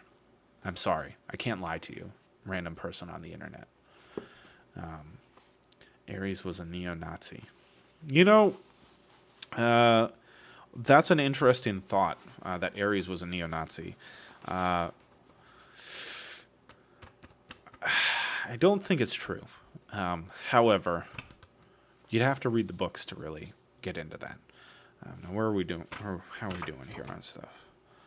Okay, so I'm going to go to the next. Where the hell did I put the other bookmark? Oh, it's up there. Okay. Okay, so continuing on, and just for your sake, are they picture books? Yes, I'm making up all of this stuff on the fly. I'm just sort of improvising all of these. No, they're not picture books. They're very wordy, but you know, it's fine. So Cassie, just to be very clear, we are skipping ahead now. We're skipping ahead to later in this book, and this will be the part that we end the book on, I believe.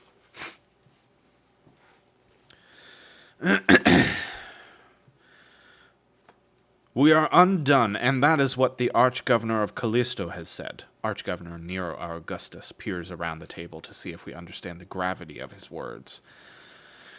The aquiline angles of his face catch the ship's war room lights, hollowing his cheeks and giving him the look of a falcon peering down its beak. And why should he not? The core rallies against us. Neptune is in far orbit. Vespian's ships will be 6 months in coming to reinforce us. All this while my own bannermen hide behind their shields in their cities on Mars, sending only their second and third born to aid us. He looks at the two far members of the table. Their feebleness cripples us, and now I sit here in council with my praetors, my men of arms, and what grand schemes they devise? Run. That's what they say. We fled Luna a month ago, and we've not stopped running since, because the Sovereign was crafty and her forces beat us to Mars. This is not how I thought it would go. But, then again, none of this is my damn fault. Cautious bloody fools surround the Arch-Governor. Gold's too frightened to lose all the favor and power they've gained in the past to risk any of it now. Worse, they'll squeeze me out. Alliances form against me. You can see it in their eyes and their shoulders. My gain is their losses. Even those who followed me lead... Jesus Christ. I'm just going to do this. Even those who followed my lead on Luna, even those I saved from certain death, they do the same to the Jackal, and they think it a victory, for he is not here in this room bickering with them. Their mistake. I sit 10 chairs down from my master at the massive cherry oak table in the war room of his flagship, the 6-kilometer dreadnought Invictus. The ceiling is 40 meters above us, the room overly grand and imposing. A carved relief of a lion glares out from the center of the table. I don't think I should do a picture book someday. That is a bad idea. I don't like that idea. Over 40 places are empty. Trusted advisors gone, having abandoned Augustus like rats from a sinking ship. Those with us are Pliny, Praetor Covax, his son Daxo, and 100 of Augustus's most powerful praetors, legates, and bannermen.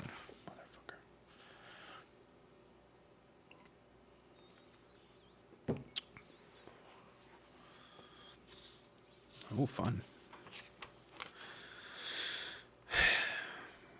They do not glare at me, nothing so childish. These golds preside over 1 billion souls, so they simply ignore me and push doubt into Augustus about my ideas.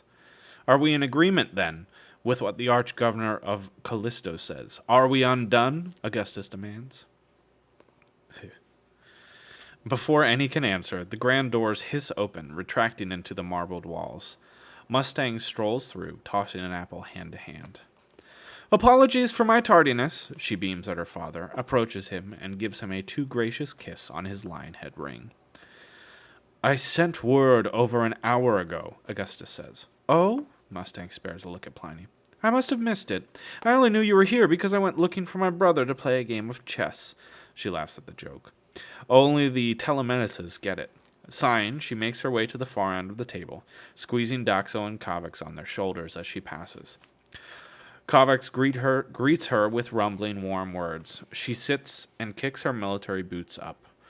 Did I miss anything? Of course I didn't. Dithering as always.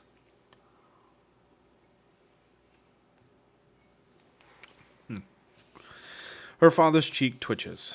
This is not a stable. He eyes her boots. Sighing, she brings her boots down and shines the apple on her black sleeve. She's one of a very few women in the room.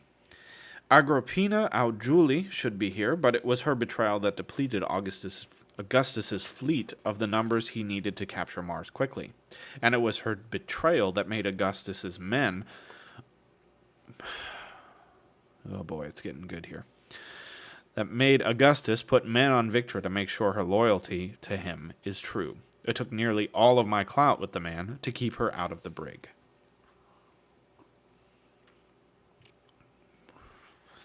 We've been chased from the core worlds here, far beyond the orbital path of Mars. Our asteroid mining operations are seized, Augustus's assets frozen, and his cities, those that did not surrender already to the sovereign, are besieged. Not to mention there are bounties on our heads. The old men don't like that I have the second highest bounty behind Augustus. Before we were interrupted, Augustus continues, I believe someone was justifying their position. Snap. His voice falls away as Mustang takes a loud bite of her apple. She looks around at the annoyed faces. I stifle a laugh. My liege, Pliny leans forward. I am afraid there is no alternative but to continue our tactical retreat. If things continue in this manner, we will lose. And you, my liege, will be tried for snap. He flinches before finishing. Treason. He looks around the table to his bought and paid for allies. There is but one path available to us. Continue to run with our fleet till Vespasian's reinforcements arrive from Neptune, Augustus murmurs. In 6 months. The Politico nods. Or surrender. Would that you had killed Octavia when you had the chance, boy, Covax says. If I had, everyone here would be dead, I reply. Daxo nods. He meant no offense, wistful thinking. Why didn't you kill Octavia? Pliny squints at me skeptically. I couldn't have. I was in a room with Aha Algramus. Perhaps if you were there, you could have done better, but I am a mortal man. The praetors who know their business laugh. Even Lorne Arcos wouldn't have dared, Augustus mutters, and I once saw him kill Stained without a razor.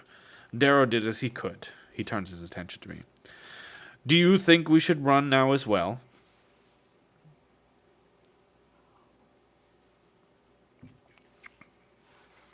It makes you look weak. We are weak, Pliny replies, but this makes him look wise. Wise men read books about history, Pliny. Strong men write them. Stop quoting Lorna Alcos, Pliny snaps. I thought you'd be open to all knowledge. Your many years of life no doubt make you an authority on innumerable things, Pliny says, melodically. Do recycle more maxims from old warriors so we may learn more of life and wisdom. This isn't about me, dear Pliny, so cut the ad hominems. I gesture to the Arch-Governor. This is about our liege. This is about his fate. How theatrical of you to note, Darrow. Augustus rubs his eyes, tired of our bickering. The young can't help but be eager, Pliny continues, but we must remember there is no dishonor in prudence, my liege. 6 months' delay is a small price to pay for victory. He splays out his long-fingered hands. In fact, time is our friend. Octavia cannot afford to scour the solar system for us, not with the Senate so divided at home. Her grasping hand will be like iron. It will rake along the backs of the other arch-governors, and will not be long before those who follow her begin to chafe at her orders. They will learn why we fight against her, namely that she is not our representative, but is instead an empress. This will give us time, which will give us power, which will give us the ability to sue for profitable peace. Praetor Cavix slams his fist on the table. Piss on this! A titan of a man, he's carved more from rock than flesh. His neck is so thick that I couldn't wrap even my hands around it. Unlike most golds, he has shaved his head and permitted his beard to grow. It is thick and dyed bloody red. When the lights dim, it glows like a brand in the night. Only 3 fingers remain on his left hand. They say his son, Daxo, bit them off as a child. Though Daxo always smiles and with his soft voice suggests that it was his younger brother, Pax. The Telemenises are the only praetors in the room not beholden, in one way or another, to Pliny. I like Cavix. It chafes my balls. This pixie chalk chafes my balls, Cavix sneers. We should not be in this position. Give me leave, my liege, and I will take 1,000 of my guard to treat with the cowards who did not answer your summons. Apologies, my darling, he whispers to his favorite fox, Sophocles, a red-gold, sharp-eared thing that flinches at the loud sound of its master's voice. Sophocles eats a little jelly bean from Cavix's massive palm. We wait for Cavix's attention to return to his words. You were saying, Cavix? Augustus prods with a quick smile he reserves for his favorites.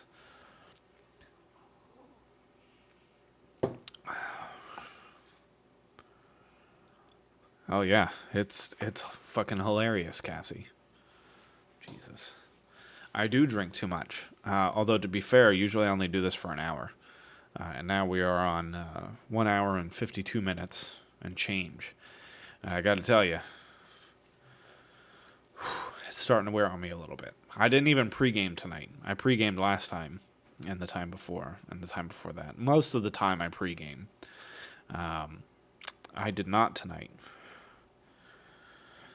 I'm feeling it. I'm also getting a little congested, so I might take a break at the top of the hour and just go blow my nose, but whatever. Let's see here. We wait for Cavix's attention to return to his words. You were saying, Cavix? Augustus prods with a quick smile he reserves for his favorites. Father, Daxo nudges the larger man. Cavix looks up, startled. Oh, and when their balls are ripped off and made to dangle from their own earlobes, others will remember you are ruler of Mars, and they will beg to aid you, Nero. Yes, clearly I do need to practice more. Satisfied, he goes back to feeding Sophocles jelly beans. And they will know that we few lords were found loyal, Daxo quickly adds, waving to the golds around the table, who nod appreciatively. Daxo sucks on a stick of cinnamon. He smiles even more than Pax, though his are half as grand and twice as mischievous. The only frown I've yet to see on his face was when he saw the jackal at the gala. That particular grudge will not fade. Nor should it. The jackal took their Pax. In reply, the Telemenises demanded his head. In turn, Augustus banished the jackal from Mars, but now war brings new complications, new necessities, and the jackal seems to have been forgiven in his father's eyes, if not those of the Telemenises.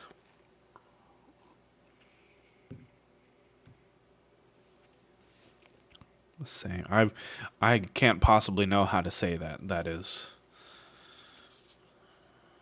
That doesn't make any sense to me. I watch them carefully. They are not stupid, despite the guise they enjoy wearing. I only hope they remain ignorant of my alliance with Pax's killer. All should be reminded that fealty is not easily cast off, Daxo finishes, his voice astonishingly cordial. A visit from my father and my sisters would remind other bannermen of their duties to you in times of war. He tilts his head playfully, allowing us to admire the workmanship of the gold angels engraved into his scalp. It is in the Telemanus nature to leave an impression. Perhaps it would swell our ranks. My thunder lords, Augustus smiles, ever eager for violence. He traces a finger along the back of his long left hand. But no, that reminder must wait. Punishment can only be doled out in victory. It would look petty, the sad flailing of a drowning man, considering my fleet is scattered and my legions trapped behind the shields of my cities. He looks to Pliny and asks how the rest of our trade allies fare. I sneak a glance at Mustang. She notices and raises an eyebrow at me, wondering when we shall begin.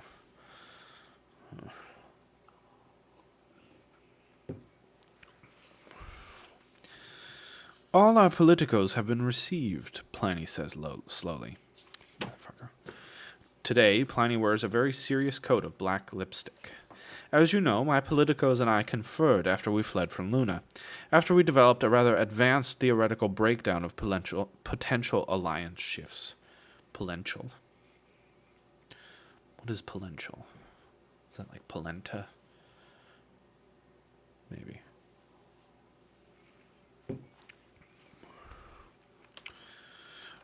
With computers? Kovacs asks with a booming laugh. With computers, Pliny continues, irritated.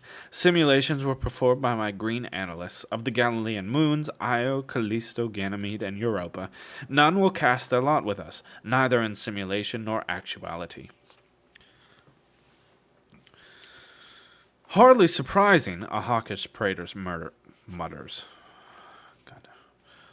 The Polenta Alliance. That'd be an okay alliance. I'd be okay with it. We had the same results from the moons of Saturn.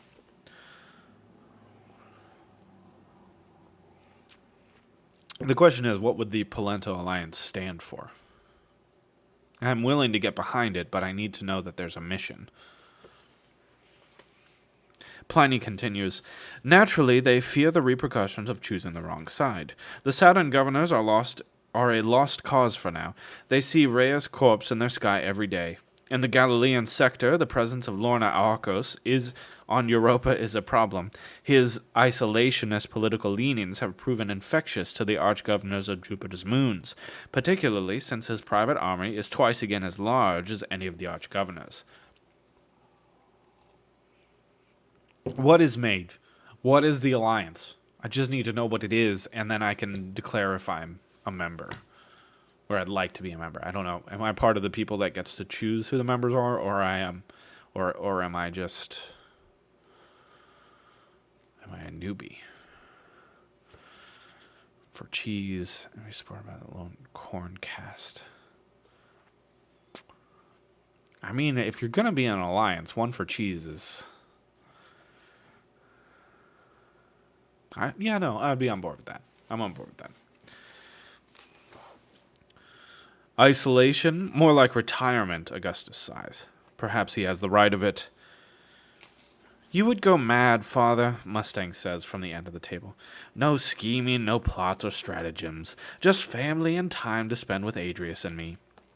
His smile is tight, unreadable. How well my daughter knows me. What worries me most, Pliny says, is that the Galileans, in their own words, doubt the validity of our cause. That's because we don't have a cause, I moan, remembering my role. At least not so far as anyone else cares. Explain, the arch-governor demands. He's getting to it, father, Mustang says. Darrow plays for drama. I make a show of looking around the room. It's safe to say that the gentle golds in this room understand human nature, yes? Even if we did not, what motivates us? A cause? No. None of us have a cause. Freedom, liberty, justice. I roll my eyes. Hardly. What do we care that the sovereign acts like an empress? What do we care about the compact and the liberties it extends to golds? Nothing. This is about power. It is always about power. We fight her because we attached ourselves to a star, the arch-governor. But the star falls, fades. Kavix half rises from his seat.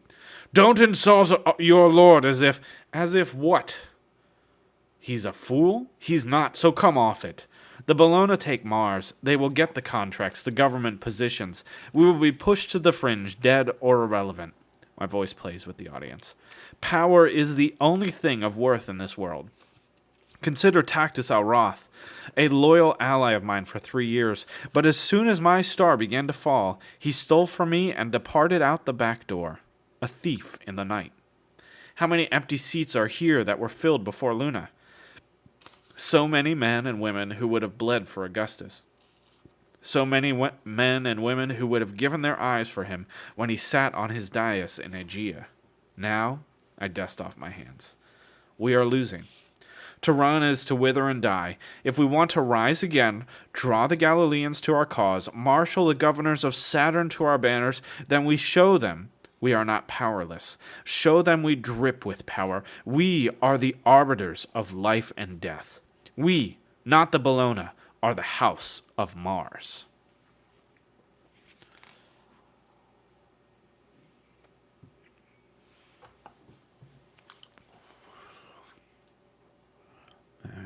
Butter, cheese. I'm liking where all of this is going. This is fine. Continue. Please, I look forward to reading more of this after I get back to you. Pliny begins to say something, but Augustus motions him to be quiet. Shut the fuck up, fool. What would you propose? The Galilean families are soft for Luna for one reason: commerce. Ganymede has her shipyards. Callisto is little more than a factory of grays and obsidians for the Society's armies. Europa is an ocean world of banking and deep-sea mining and vacation homes. Io is the breadbasket to any world along Jupiter's orbital path. They depend too much on commerce, with the core to run to our side. And even the basest child knows what happened when the Ash Lord descended upon Rhea. The praetors nod along. So we must impress them. We must terrify them so they know our power can touch them at any time, and they cannot risk alienating us. How? Augustus asks. They're all on the hook now. I set my razor on the table so they know what business I propose. We take their ships. We take their children. We take them as allies as the Spartans took their wives. By force, in the night. Silence forms around me. Then comes the uproar. Pliny lets his praetors slash at the idea. His energy he spends whispering in Augustus's ear. I glance at Mustang, but she watches the others, gauging them. Boasts. The archgovernor quiets the room and readdresses me. I've not heard a plan. One plan, 2 parts. I touch a data pad, and the hollow the Jackal's agents gave me expands over the table to show Ganymede. The moon shines bright with blues and greens from its oceans and forests, brilliant against the marbled white and orange of Jupiter's vaporous surface. Gray shipyards ring the moon.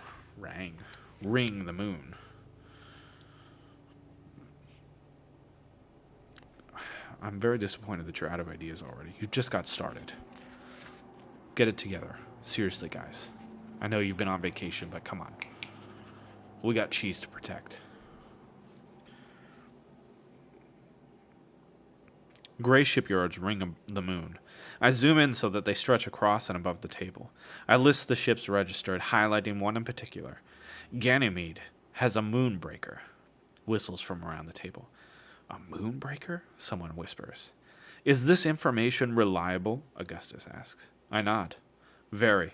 My fingers twitch, rotating the image of the docks. In the shadow of an orbital dock floats a ship like my Pax, but newer, larger, black as night and 8 kilometers in length.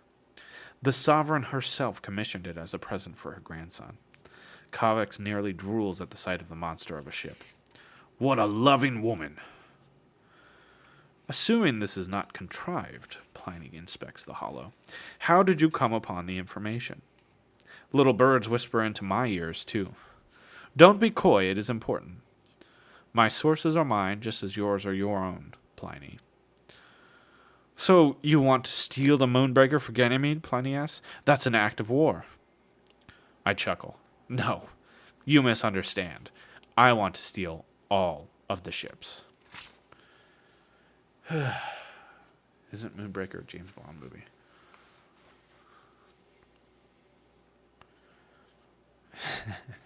You should pepper me with ideas. You should absolutely do that.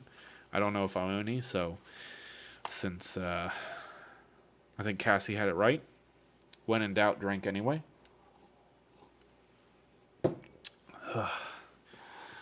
Son of a bitch. I still have another hour left of this. This is crazy. So I'm going to stop reading with this book, and we're going to do a quick rehash here because, well, Cassie took too long to weigh in, so I'd already started. So I am reading from a series called Red Rising. The first book that I read is actually called Red Rising. It's by Pierce Brown. Now, as I said before, this was a trilogy, but it does appear to be more than a trilogy now, but that's fine. Red Rising is the first book. It chronicles... The delay is your fault. You waited like 3 minutes. It's an 8-second delay. It's an 8-second delay. How dare you? How dare you? All right, get it together. Oh, you know what? I haven't had some water in a while. We should do that. I love how I'm doing this like I'm playing a sport. I'm not. Okay. So first book was Red Rising, and this talks about, since we've already had him introduced in various ways, talks about a guy named Darrow, who Darrow is a red. Reds are they're like the slaves of the world. They're the bottom caste, right? They mostly mine and do stuff like that. And, his purpose is to do other stuff. So, his purpose after he dies is to do other stuff. And that's what this is mostly about. He's trying to take down the Golds who rule the universe. But yes. So Red Rising. And now I've just finished reading from Golden Sun. Still also by Pierce Brown, of course. So 1 and 2 in the series. I will say this before I move on. These books, I read at different speeds every week. So I read a book every week. It's kind of a thing that I've tried to do. And some weeks I'd read more than one book if it's a good book. These were good books. The story is... It's not terribly predictable, so it's kind of fun. But it's written well, and I don't know. It's kind of fun. Honestly, this is one of the first science fiction books/series that I've ever read. So this has been cool. I usually did like medieval type fantasy, of course, Lord of the Rings and everything. But now I've got this, and everybody's starting on Mars, and it's a weird future. But I've been a big fan. When I read these, I would basically not get any work done for like the first 36 hours of the week, and I would read it the whole way through. So actually, I'm about to start the third one, and when I started the third one, I read that in the same week as the book that I read last week, The Stupidest Angel by Christopher Moore. I read this third book. This guy. I read this third book I started on Monday and I finished it like Tuesday afternoon. And I was like, well, this is good because I was actually thinking that I would read a Christmas book, and I didn't want to read, something common like I don't know, The Night Before Christmas. I mean, everybody knows that, right? So I found The Stupidest Angel. I went through all kinds of weird stuff. I actually very literally got the last book from Barnes & Noble, the last copy from Barnes & Noble of The Stupidest Angel. And I know that it's the last copy because when I got it, it had some issues with the binding. So I took it back when I got back from my vacation. And I went to them, I said, hey, do you have another copy of this book? Can you replace it? And they said, no, actually we cannot. We have no more copies of this nationwide. So that's cool. I'm sure there are some on Amazon, but I'm not going to buy the book twice. I already bought it once. Anyway, the point is, I read these books. I've read these books thus far in less than 2 days for all three of them, and they're not. I mean, the writing is a reasonable size. It's not like a huge font. I don't know if you could see that. Oh no. Here we go. So it's a reasonable font, right? And I mean, this one was 444 pages. The first one was about 400 pages. And this last one that I'm about to read was over 500 pages. And not a single one of them took me more than 36 hours to read because I don't know, I liked them. So anyway, so here's what I'm going to do. I'm going to take a short break. If you can't tell, I'm a little bit congested. I'm going to have some more water. Before I start the third and final book, and I will read a full hour of this, but before I start it, I'm going to go get some more ice for my drink. I'm going to blow my nose because you needed to know that. And yeah, so just a short break. I'll be back momentarily.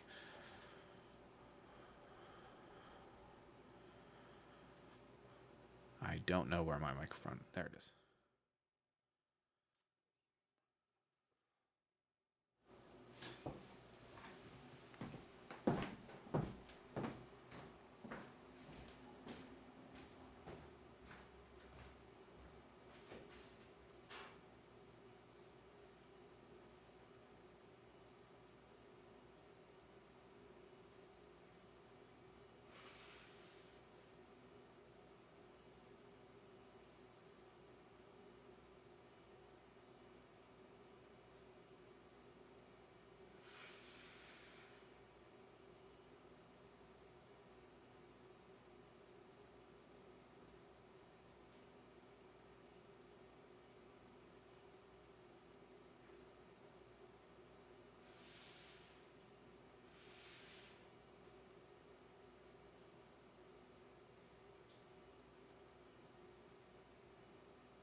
Okay.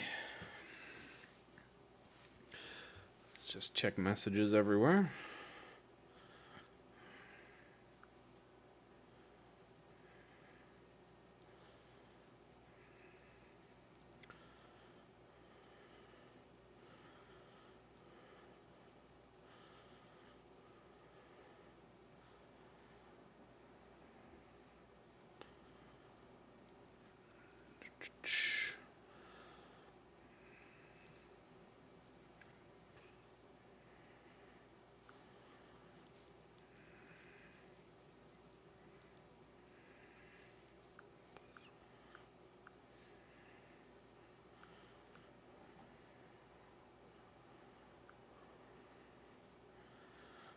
Let's see here. Okay, all caught up on that. Right. So I guess I'm trying to think of a way to sort of straddle the line between giving away too much of a spoiler and also providing context here for the next book. I think I'm just going to leave it go. Because I don't think there's any way that I can give context. I don't think there's any way I can give context without giving away some stuff that's really fun to read about if you decide to get the books, which we've already been through 2 of the 3 that I have, so I'll tell you right now, if you like science fiction at all, you absolutely should get these books. They're fantastic. I loved them. They were given, this was a recommendation from one of my lifelong friends. I've known him since 3rd grade or something like that.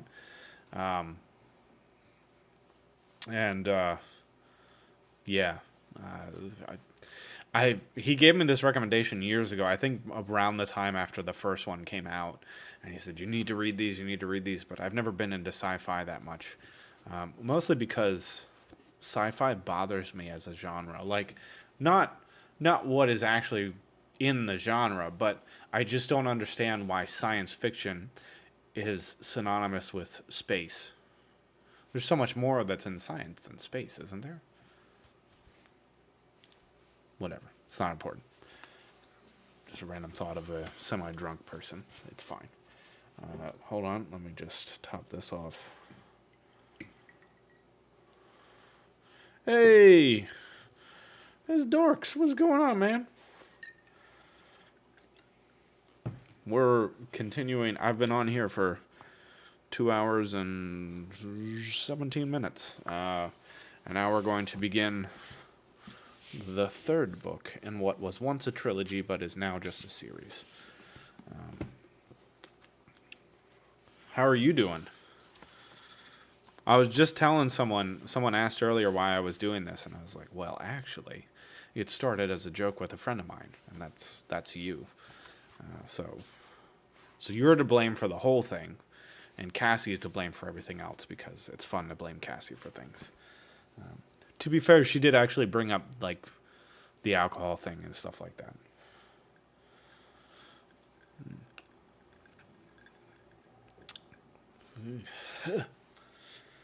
Oh, I think I forgot to put ginger ale in that. That is just Jameson.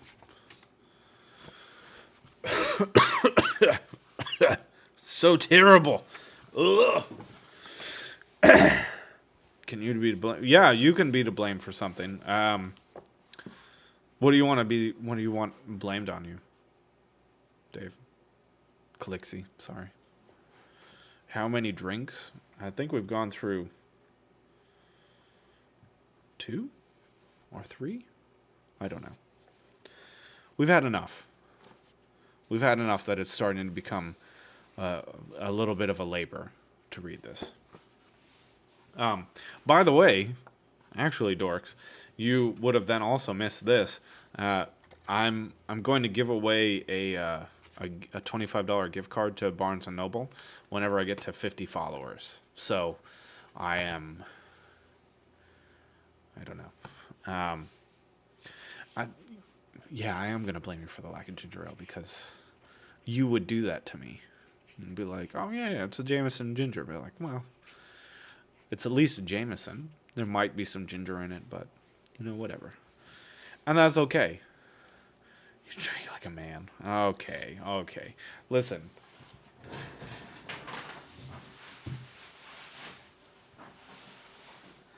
I don't give in to peer pressure. However, I am ready.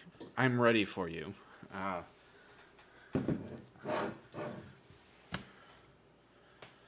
that's awesome. Oh, shit, I just realized. This is a gift from someone. Usually it's like green and red. I'm so sorry. I'm getting distracted here. I'm distracted by alcohol. Story of my life. 50 followers, where we're at. We're at like 23, 24. So we got a ways to go, which is fine. Because, I might want to buy myself some books and then have to get another gift card. But whatever, it doesn't matter. Okay. I'm not going to drink the Maker's Mark. I'm just saying that it's here. If I decided that I wanted to go that route, then it's right here. Because I'm certainly not going to do that with Jameson. Jameson is disgusting. It's just cheap.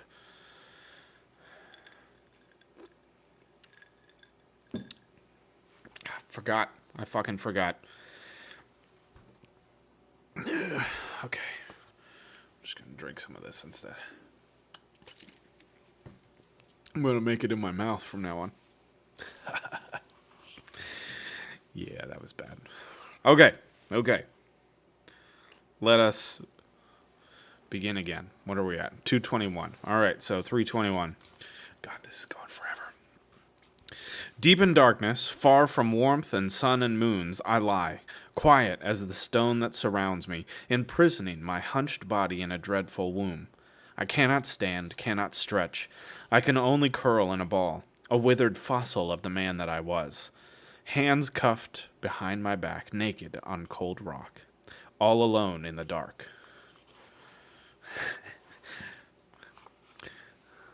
By the way, I have to tell you something. I am a little bit claustrophobic, and just the description of this makes me a little uncomfortable. It seems months, years, millennia since my knees have unbent, since my spine is straightened from its crooked pose. The ache is madness. My joints fuse like rusted iron. How much time has passed since I saw my golden friends bleeding out into the grass? Since I felt gentle Roke kiss my cheek as he broke my heart. Time is no river, not here. In this tomb, time is the stone. It is the darkness, permanent and unyielding. It is its only measure, the twin pendulums of life, breath and the beating of my heart. In, ba-bump, ba-bump. Out, ba-bump, ba-bump. In, ba-bump, ba-bump. It actually says ba-bump. That's... I'm not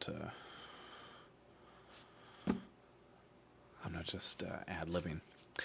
And forever repeat until when? Until I die of old age? Until I crush my skull against the stone? Until I gnaw out the tubes the yellows strutted into my lower gut to force nutrients in and waste out? Or until you go mad? No! I grind my teeth. Yes! It's only the dark, I breathe in, calm myself. Touch the walls in my soothing pattern. Back, fingers, tailbone, heels, toes, knees, head. Repeat. 12 times, 100. Why not be sure? Make it 1,000. Yes, I'm alone.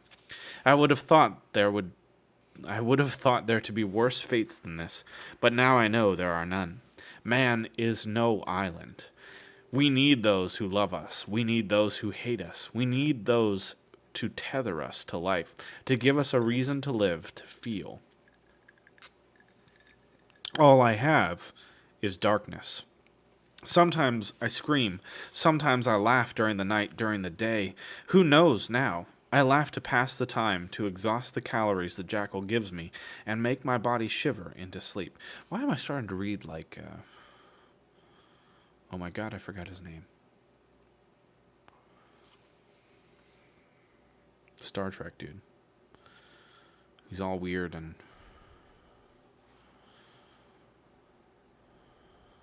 Shatner. William Shatner. I'm starting to read like William Shatner. William Shatner. I'm starting to read like William Shatner.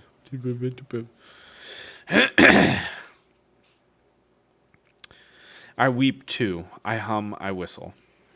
I listen to voices above, coming to me from the endless sea of darkness, and attending them is the maddening clatter of chains and bones, vibrating through my prison walls. Prism.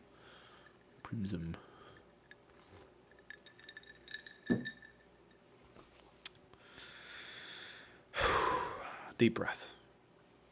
I'm going to get down. all so close, yet 1,000 kilometers away, as if a whole world existed just beyond the darkness, and I cannot see it, cannot touch it, taste it, feel it, or pierce that veil to belong to the world once again.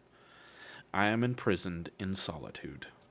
I hear the voices now, the chains and bones trickling through my prison. Are the voices mine? I laugh at the idea. I curse. I plot. Kill. Slaughter, gouge, rip, burn. I beg, I hallucinate, I bargain. I whimper prayers to Ao, happy she was spared a fate like this. She's not listening. I sing childhood ballads and recite Dying Earth, The Lamplighter, the Ramayana, the Odyssey in Greek and Latin, then in the lost languages of Arabic, English, Chinese, and German, pulling from memories of data drops Mateo gave me when I was barely more than a boy, seeking strength from the wayward Argive who only wished to find his way home. You forget what he did. Odysseus was a hero. He broke the walls of Troy with his wooden horse, like I broke the Bellona armies in the Iron Rain over Mars. And then? No, I snapped. Quiet. Men entered Troy, found mothers, found children. Guess what they did? Shut up! You know what they did. Bone, sweat, flesh, ash, weeping blood. The darkness cackles with glee. Reaper, reaper, reaper! All deeds that last are painted in blood. Am I asleep? Am I awake? I've lost my way. Everything bleeding together, drowning me in visions and whispers and sounds. Again and again I jerk Ao's fragile little ankles. Break Julian's face, hear Pax and Quinn and Toctus and Lorne and Victress sigh their last. So much pain. And for what? To fail my wife, to fail my people. And fail Ares, fail your friends. How many are even left? Severo, Ragnar, Mustang? Mustang. What if she knows you're here? What if she doesn't care? And why would she? You who betrayed, you who lied. You who used her mind, her body, her blood. You showed her your true face, and she ran. What if it was her? What if she betrayed you? Could you love her then? Shut up! I scream at myself, at the darkness. Don't think of her. Don't think of her. Why ever not? You miss her? A vision of her is spawned in the darkness like so many before it. A girl riding away from me across a field of green, twisting in her saddle and laughing for me to follow. Hair rippling as would summer hay fluttering from a farmer's wagon.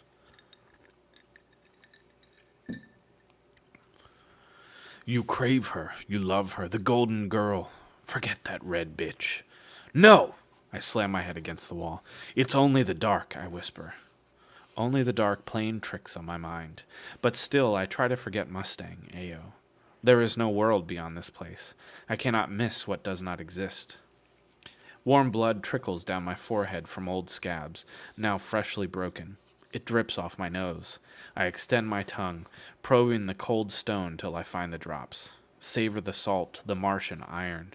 Slowly, slowly. Let the novelty of sensation last. Let the flavor linger and remind me I am a man. A red of Lycos, a helldiver. No, you are not. You are nothing. Your wife abandoned you and stole your child. Your whore turned from you. You were not good enough. You were too proud, too stupid, too wicked. Now you are forgotten. Am I? When last I saw the golden girl, I was on my knees beside Ragnar in the tunnels of Lycos, asking Mustang to betray her own people and live for more. I knew that if she chose to join us, Ao's dream would blossom. A better world was at our fingertips. Instead, she left. Could she forget me? Has her love for me left her? She only loved your mask. It's only the dark, I mumble faster and faster. I should not be here. I should be dead. After the death of Lorne, I was to be given to Octavia so her carvers could dissect me to discover the secrets of how I became gold, to see if there could be others like me. But the jackal made a bargain. He kept me for his own.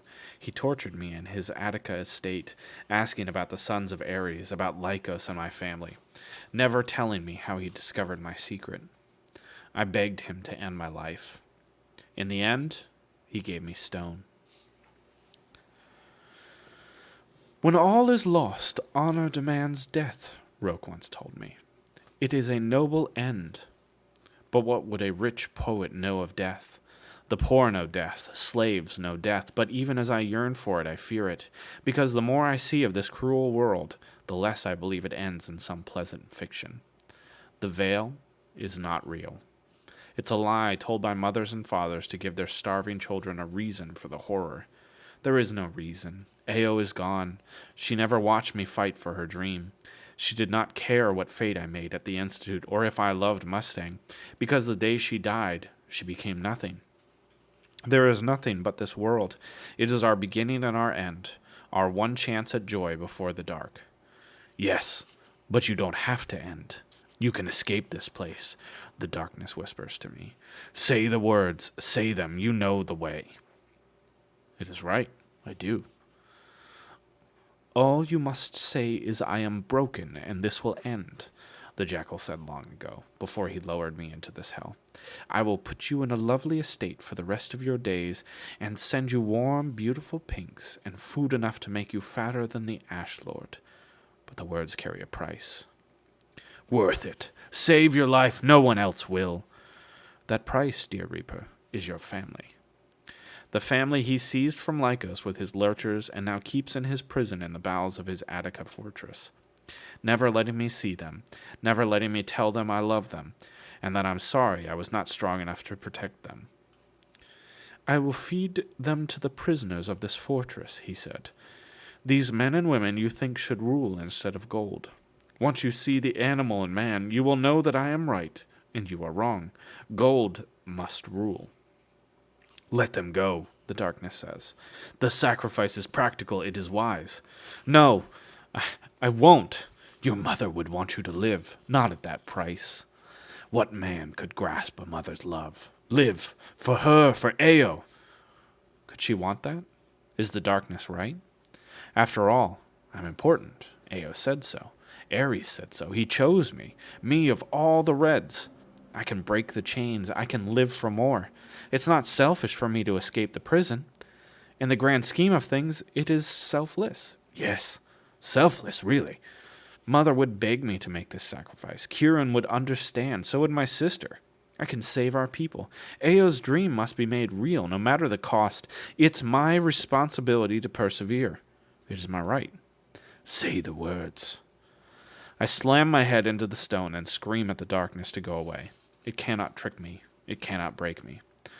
Didn't you know all men break? Its high cackle mocks me, stretching for... Oh, this is supposed to be in a high voice. Whoops. Its high cackle mocks me, stretching forever. And I know it is right. All men break. I did already under his torture. I told him that I was from Lycos, where he could find my family. But there is a way out to honor what I am, what Ao loved, to silence the voices.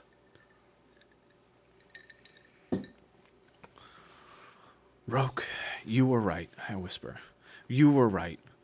I just want to be home. To be gone from here. But I can't have that. All that's left, the only honorable path for me, is death.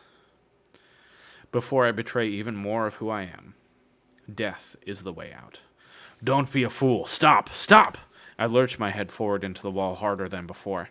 Not to punish, but to kill. To end myself. If there is no pleasant end to this world, then nothingness will suffice. But if there is a veil beyond this plane, I will find it. I'm coming, Ao. At last I am on my way. I love you. No, no, no! I crash my skull again into stone. Heat pours down my face. Sparks of pain dance in the black. The darkness wails at me, but I do not stop. If this is the end, I will rage toward it. But as I pull back my head to deliver one last great blow, existence groans, rumbling like an earthquake. Not the darkness, something beyond, something in the stone itself, growing louder and deeper above me, till the darkness cracks and a blazing sword of light slashes down.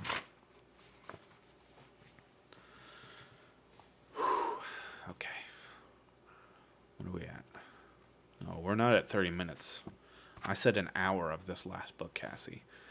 And I mean to give you an hour. Which means 3:21. Oh my God. Why would I do this to myself? I didn't even need to drink. What the hell?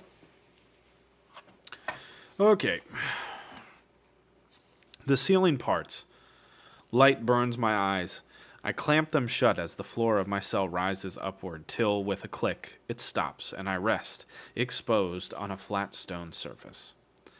I push out my legs and gasp, nearly fainting from the pain. Joints crack. Knotted tendons unspool.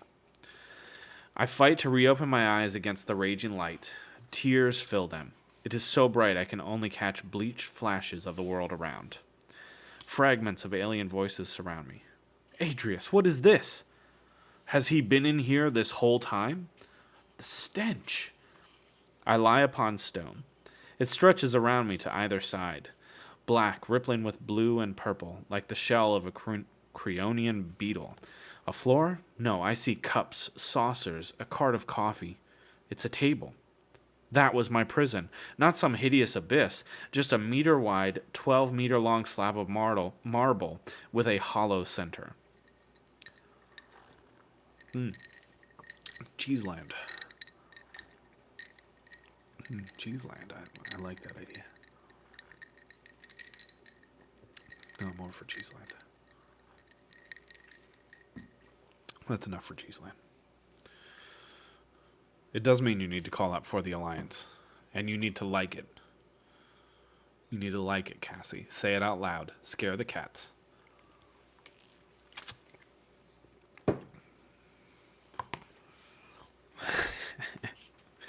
Cassie plays a little bit of WoW.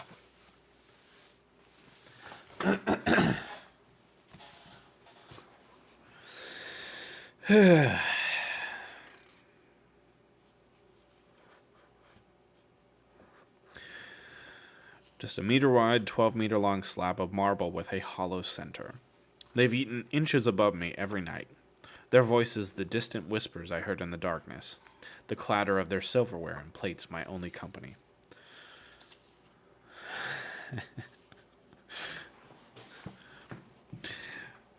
Barbaric. I remember now.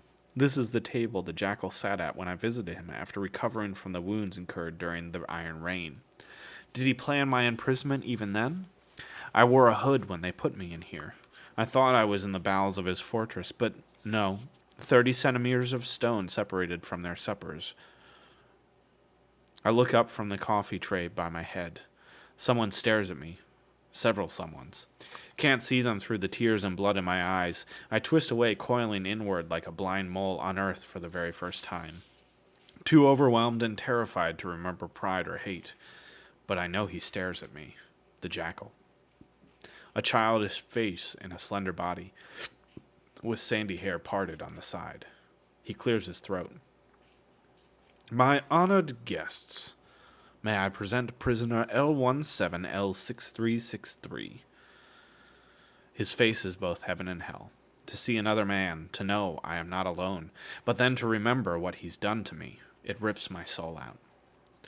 Other voices slither and boom, deafening in their loudness, and, even curled as I am, I feel something beyond their noise, something natural and gentle and kind, something the darkness convinced me I would never feel again. It drifts softly through an open window, kissing my skin. A late autumn breeze cuts through the meaty, humid stink of my filth and makes me think that somewhere a child is sprinting through snow and trees, running his hands along bark and pine needles and getting sap in his hair. It's a memory I know I've never had, but feel like I should. That's the life I would have wanted. The child I could have had. I weep. Less for me than for that boy who thinks he lives in a kind world, where mother and father are as large and strong as mountains. If only I could be so innocent again. If only I knew this moment was not a trick. But it is. The jackal does not give except to take away. Soon the light will be a memory and darkness will return. I keep my eyes clenched tight, listening to the blood from my face drip on the stone, and wait for the twist. Gory hell, Augustus, was this really necessary? A feline killer purrs. Husky accent smothered in that indolent Luna lilt earned in the courts of the Palatine Hill, where all are less impressed by everything than everyone else. He smells like death. Fermented sweat and dead skin under the magnetic shackles. See the yellowish crust on his forearms, Arya? The jackal notes. Still, he's very much healthy and ready for your carvers, all things considered. You know the man better than I says to someone else. Make sure it is him, not an impostor. You doubt my word? The jackal asks. You wound me. I flinch, feeling someone approach. Please, you need a heart for that, Archgovernor, and you've many gifts, but that organ, I'm afraid, is dearly absent. You compliment me too much. Spoons clatter against porcelain. Throats are cleared. I long to cover my ears. So much sound, so much information. You really can see the red in him now. It's a cold, cultured female voice from northern Mars, more brusque than the Luna accent. Exactly, Antonia, the jackal replies. I've been curious to see how he turned out. A member of the Aureate genus could never be so debased as this creature here before us. You know, he asked me for death before I put him in there. Started weaving about it. The irony is he could have killed himself whenever he chose, but he didn't, because some part of him relished that hole. You see, Reds long ago adapted to darkness. Like worms, no pride to their rusty race. He was at home down there more than he ever was with us. Now, I remember hate. I open my eyes to let them know I see them, hear them. Yet as my eyes open, they are drawn not to my enemy, but to the winter vista that sprawls out the windows behind the golds. There, 6 of the 7 mountain peaks of Attica glitter in the morning light. Metal and glass buildings crest stone and snow and yawn upward toward the blue sky. Bridges suture the peaks together. A light snow falls. It's a blurred mirage to my nearsighted cave eyes. Darrow? I know the voice. I turn my head slightly to see one of his calloused hands on the edge of the table. I flinch away, thinking it will strike me. It doesn't. But the hand's middle finger bears the golden eagle of Bologna, the family I destroyed.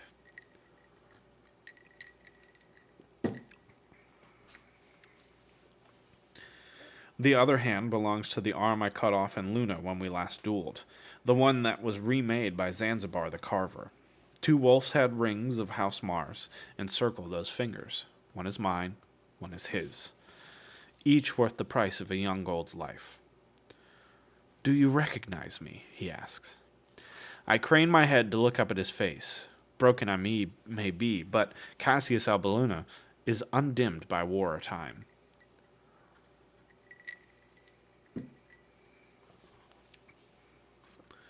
More beautiful by far than memory could ever allow, he pulses with life. Over 2 meters tall, cloaked in the white and gold of the morning night, his coiled hair lustrous as the trail of a falling star. He's clean-shaven, and his nose is slightly crooked from a recent break. When I meet his eyes, I do all I can not to fall to sobs. The way he looks at me is sad, nearly tender.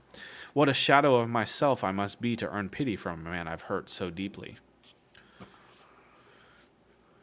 Cassius, I murmur, with no agenda except to say the name, to speak to another human, to be heard.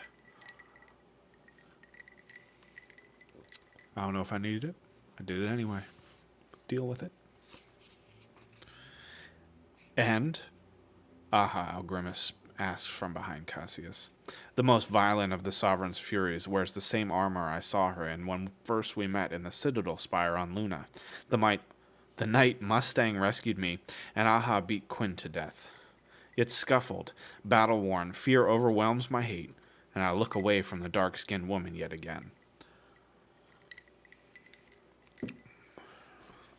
What's going on here? What is that? Kyalak Ween? Yeah, let's go with that. I'm reading a book. I've read 2 books before this. Sorry, I'm reading part of a book, and I've read part of 2 books before this. And I'm dressed up because why not? I have no reason to dress up normally, so. Yeah. Also, every time that I mess up, I take a drink of currently Jameson ginger ale, which has caused me to mess up more, which some of my friends find highly amusing because they don't actually like me.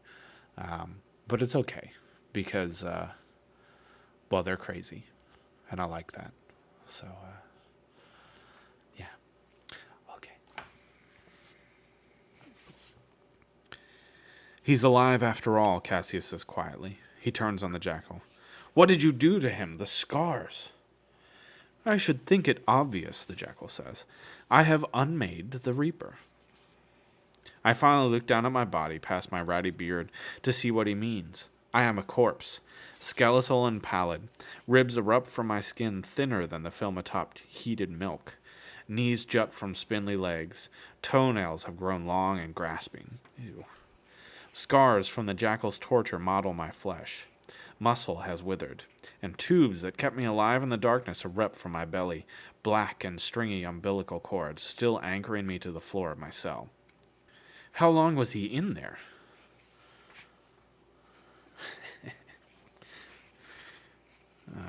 How long was he in there, Cassius asked. 3 months of interrogation, then 9 months of solitary. 9? As is fitting. War shouldn't make us abandon metaphor. We're not savages after all, eh, Bologna? Motherfucker, I messed up again.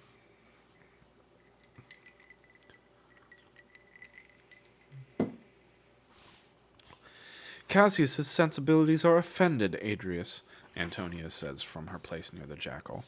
She's a poisoned apple of a woman. This is fucking stupid.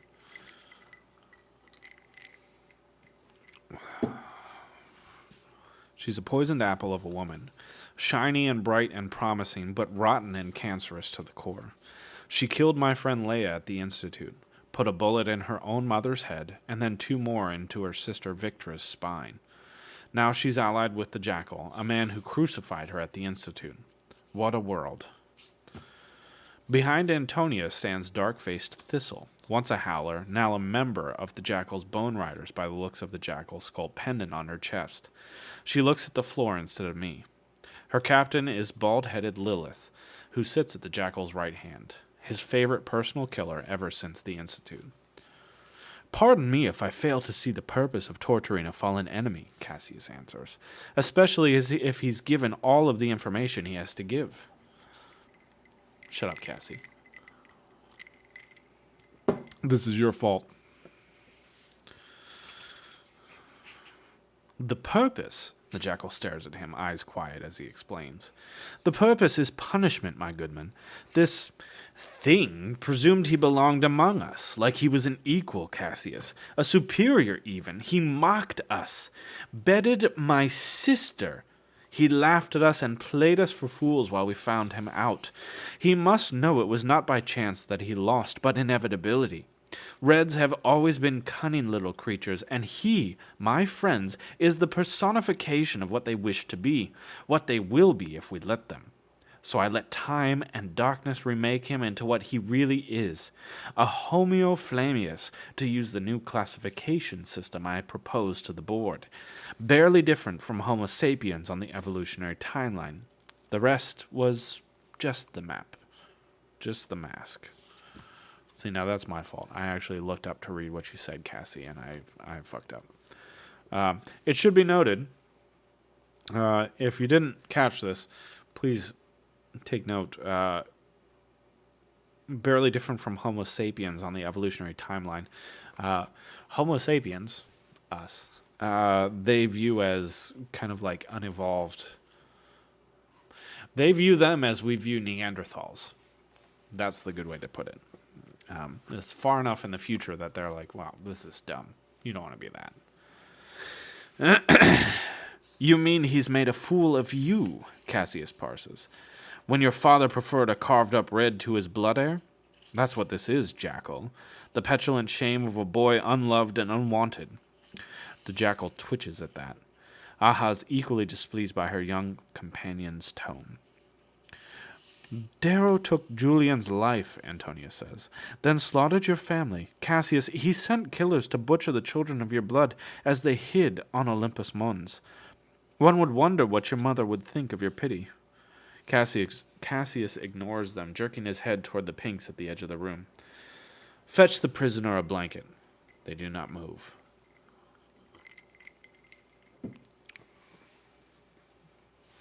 You don't take the blame, Cassie. You revel in the blame. Because in this one instance, it's probably humorous. Such manners, even from you, Thistle? She gives no answer. With a snort of contempt, Cassius strips off his white cloak and drapes it. Damn it, all to hell.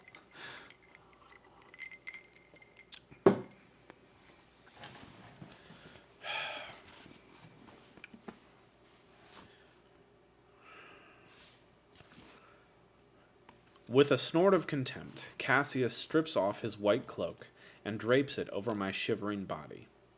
For a moment, no one speaks, as struck by the act as I.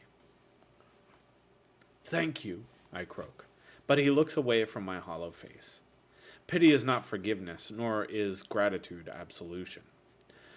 Lilith snorts a laugh without looking up from her bowl of soft-boiled hummingbird eggs. She slurps at them like candy. There is a point where honor becomes a flaw of character, Morning Night. Sitting beside the jackal, the bald woman peers up at Aha with eyes, like those of the eels in Venus's cavern seas. Another egg goes down. Old man Arcos learned that the hard way. Aha does not reply, her manners faultless, but a deathly silence lurks inside the woman, a silence I remember from the moments before she killed Quinn. Lauren taught her the blade. She will not like seeing his name mocked. Lilith greedily swallows another egg, sacrificing manners for insult. There's an animosity between these allies, as always with their kind, but this seems a stark new division between the old Golds and the Jackal's more modern breed. We're all friends here, the Jackal says playful. The Jackal? What the fuck is a Jackal? I'll drink in a second, just chill. We're all friends here, the Jackal says playfully. Mind your manners, Lilith. Lorne was an iron gold who simply chose the wrong side. So, Aha, I'm curious. Now that my lease on the Reaper is up, do you still plan to dissect him? Here we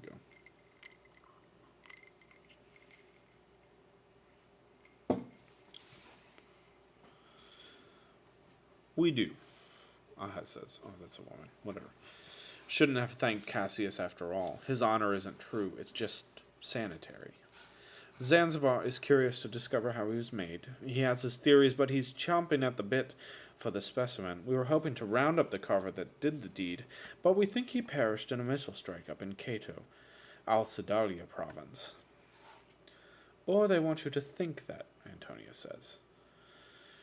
You once had him here, didn't you? Aha asks pointedly. The Jackal nods. Mickey's his name. Lost his license after he carved an unlicensed Ori at birth. Family tried sparing their child the exposure. Anyway, he specialized in black market aerial and aquatic pleasure mods afterward. He had a carve shop in Yorkton before the sons recruited him for a special job. Darrow helped him escape my custody. If you want my opinion, he's still alive. My operatives place him in Tynos. Aha and Cassius exchange a look. If you have a lead on Tynos, you need to share it with us now, Cassius says. I have nothing definitive yet. Tynos is well hidden, and we've yet to capture one of their ship captains alive. The Jackal sips his coffee. But irons are in the fire, and you'll be the first to know if anything comes of them. Though I rather think my Bone Riders would like the first crack at the Howlers, wouldn't you, Lilith? I try not to stir at the mention of the name, but it's hard not to. They're alive, some of them at least, and they chose the Sons of Ares over gold. Yes, sir, Lilith says, studying me. We'd relish a real hunt. Fighting the Red Legion and the other insurgents is a bore, even for the Greys. The Sovereign needs us home anyway, Cassius, Aha says. Then to the Jackal, we'll be departing as soon as my 13th has decamped from the Golden Basin. Likely by morning. You are taking your legions back to Luna? Just the 13th. The rest will remain under your supervision. The Jackal supervised. My supervision? On loan till this rising is fully snuffed out. She practically spits the word, a new one to my ears. It's a token of the sovereign's trust. You know she is pleased with your progress here. Despite your methods, Cassius adds, drawing an annoyed look from Aha. Well, if you're leaving in the morning, you should, of course, dine with me this evening. I've been wanting to discuss certain policies regarding the rebels in the Rim. The Jackal's vague because I'm listening. Information's his weapon. Suggesting my friends betrayed me, never saying which. Dropping hints and clues during my torture before I was sent into the dark. A Grey telling him that his sister is waiting in his salon. His fingers smelling like frothed chai tea, his sister's favorite drink. Does she know I am here? Has she sat at this table? The Jackal is still prattling on. Hard to track the voices, so much to decipher, too much. I'll have my men clean Darrow up for his travels, and we can throw a feast of Trimalchian proportions after our discussion. I know the Volixes and Corralises would be delighted to see you again. It's been too long since I had such august company as 2 Olympic nights. You are in the field so often, skirting around provinces, hunting through the tunnels and seas and ghettos. How long has it been since you had a fine meal without worry of a night raid or suicide bombers? A spell, Aha admits. We took the brothers' wrath up on their hospitality when we passed through Thessalonica. They were eager to show their loyalty after their behavior during the lion's reign. It was unsettling. The Jackal laughs. I fear my dinner will be tame by comparison. It's been all politicians and soldiers of late. This goddamn war has so impeded my social calendar, as you can imagine. Sure it's not your reputation for hospitality? Cassius asks. Or your diet? Aha sighs, trying to hide her amusement. Manners, Bellona. Not to fear, the enmity between our houses is hard to forget, Cassius, but we must find common ground in times like these, for the sake of gold. The Jackal smiles, though inside I know he's imagining sawing off both of their heads with a dull knife. Anyway, we all have our schoolyard stories. I'm hardly ashamed. There was one other matter we wished to discuss, Aha says. It was Antonio's turn to sigh. I told you there would be. What does our sovereign require now? It pertains to what Cassius mentioned earlier. My methods, the Jackal confirms. Yes. I thought the sovereign was pleased with the pacification effort. She is, but she asked for order. I have provided. Helium-3 continues to flow, with only a 3.2% decrease in production. The Rising is struggling for air. Soon Iris will be found, and Tynos and all this will be behind us. Fabi is the one who is taking his... Aha interrupts. It's the kill squads. And the liquidation protocols you've instituted in rebellious minds. She's worried that the severity of your methods against the Low Reds will create a backlash comparable to earlier propaganda setbacks. There have been bombings on the Palatine Hill. Strikes in Latfundius on Earth, even protests at the gate of the Citadel itself. The spirit of rebellion is alive, but it is fractured. It must remain so.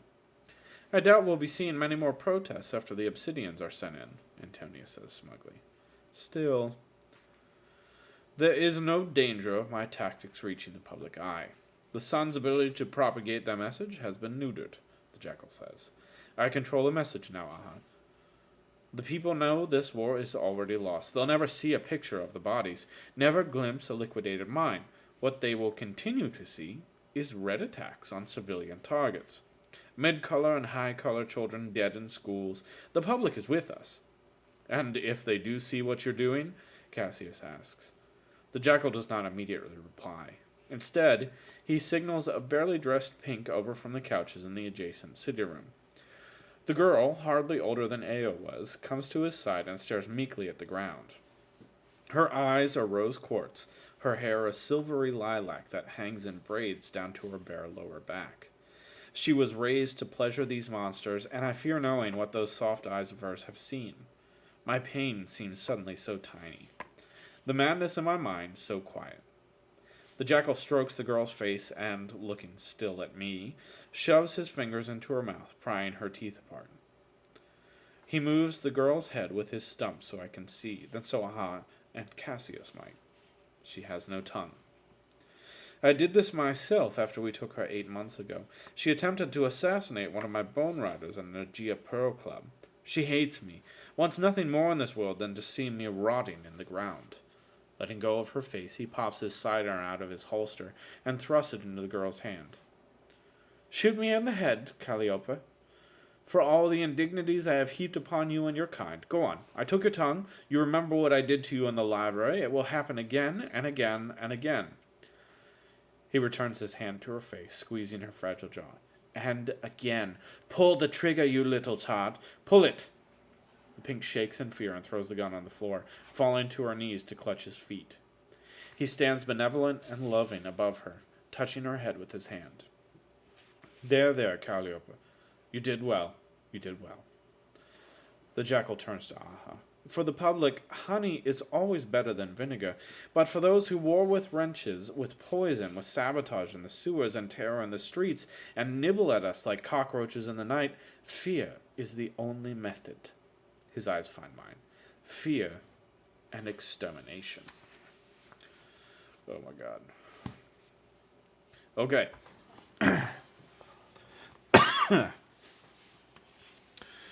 I did have another section that I'd like to read of this book.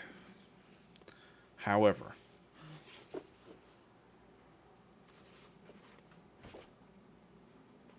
this has been a lot. So I think I'm going to be smart for a rare moment here. And I think I'm going to say that's 3 hours. And that's what I said I was going to do. Right.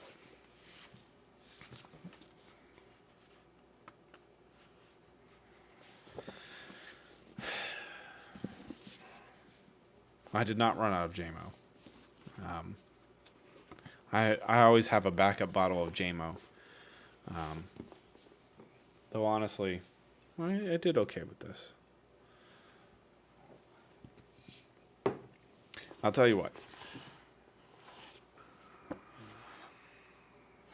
And just see how long this one is.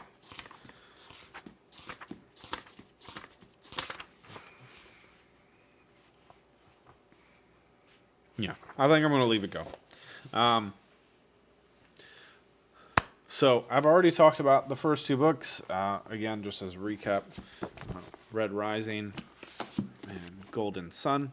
And now, and don't ask me why I have this in a hardcover and not a paperback like the others. I don't know. I think I just forgot that they were the same series. But this is called Morning Star, still by Pierce Brown.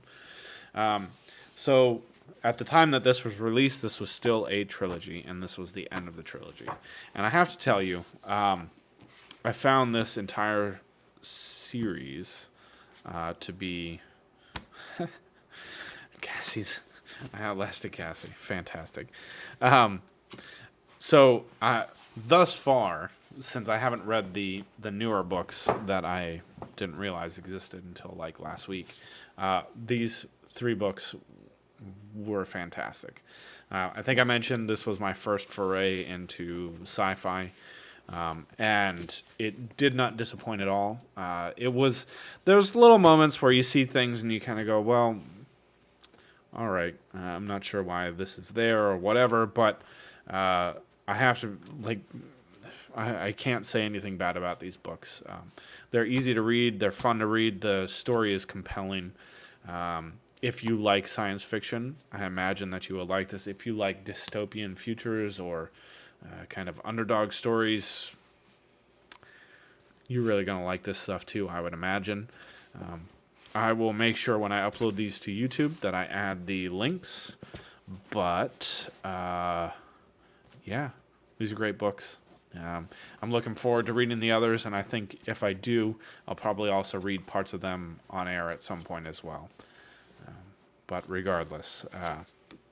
So, just a reminder, I'm going to start giving away things like this gift card whenever I get to 50 followers. So, feel free to follow, get other people to follow, whatever you want. Yeah. Thanks for joining me tonight, everybody. This was weirdly fun as usual, and I hope you enjoyed as much as I did. Or, maybe even like half as much as I did. I would be okay with that. I would be comfortable with you enjoying it that much. So yeah. Have a great night, everybody. Thanks a lot.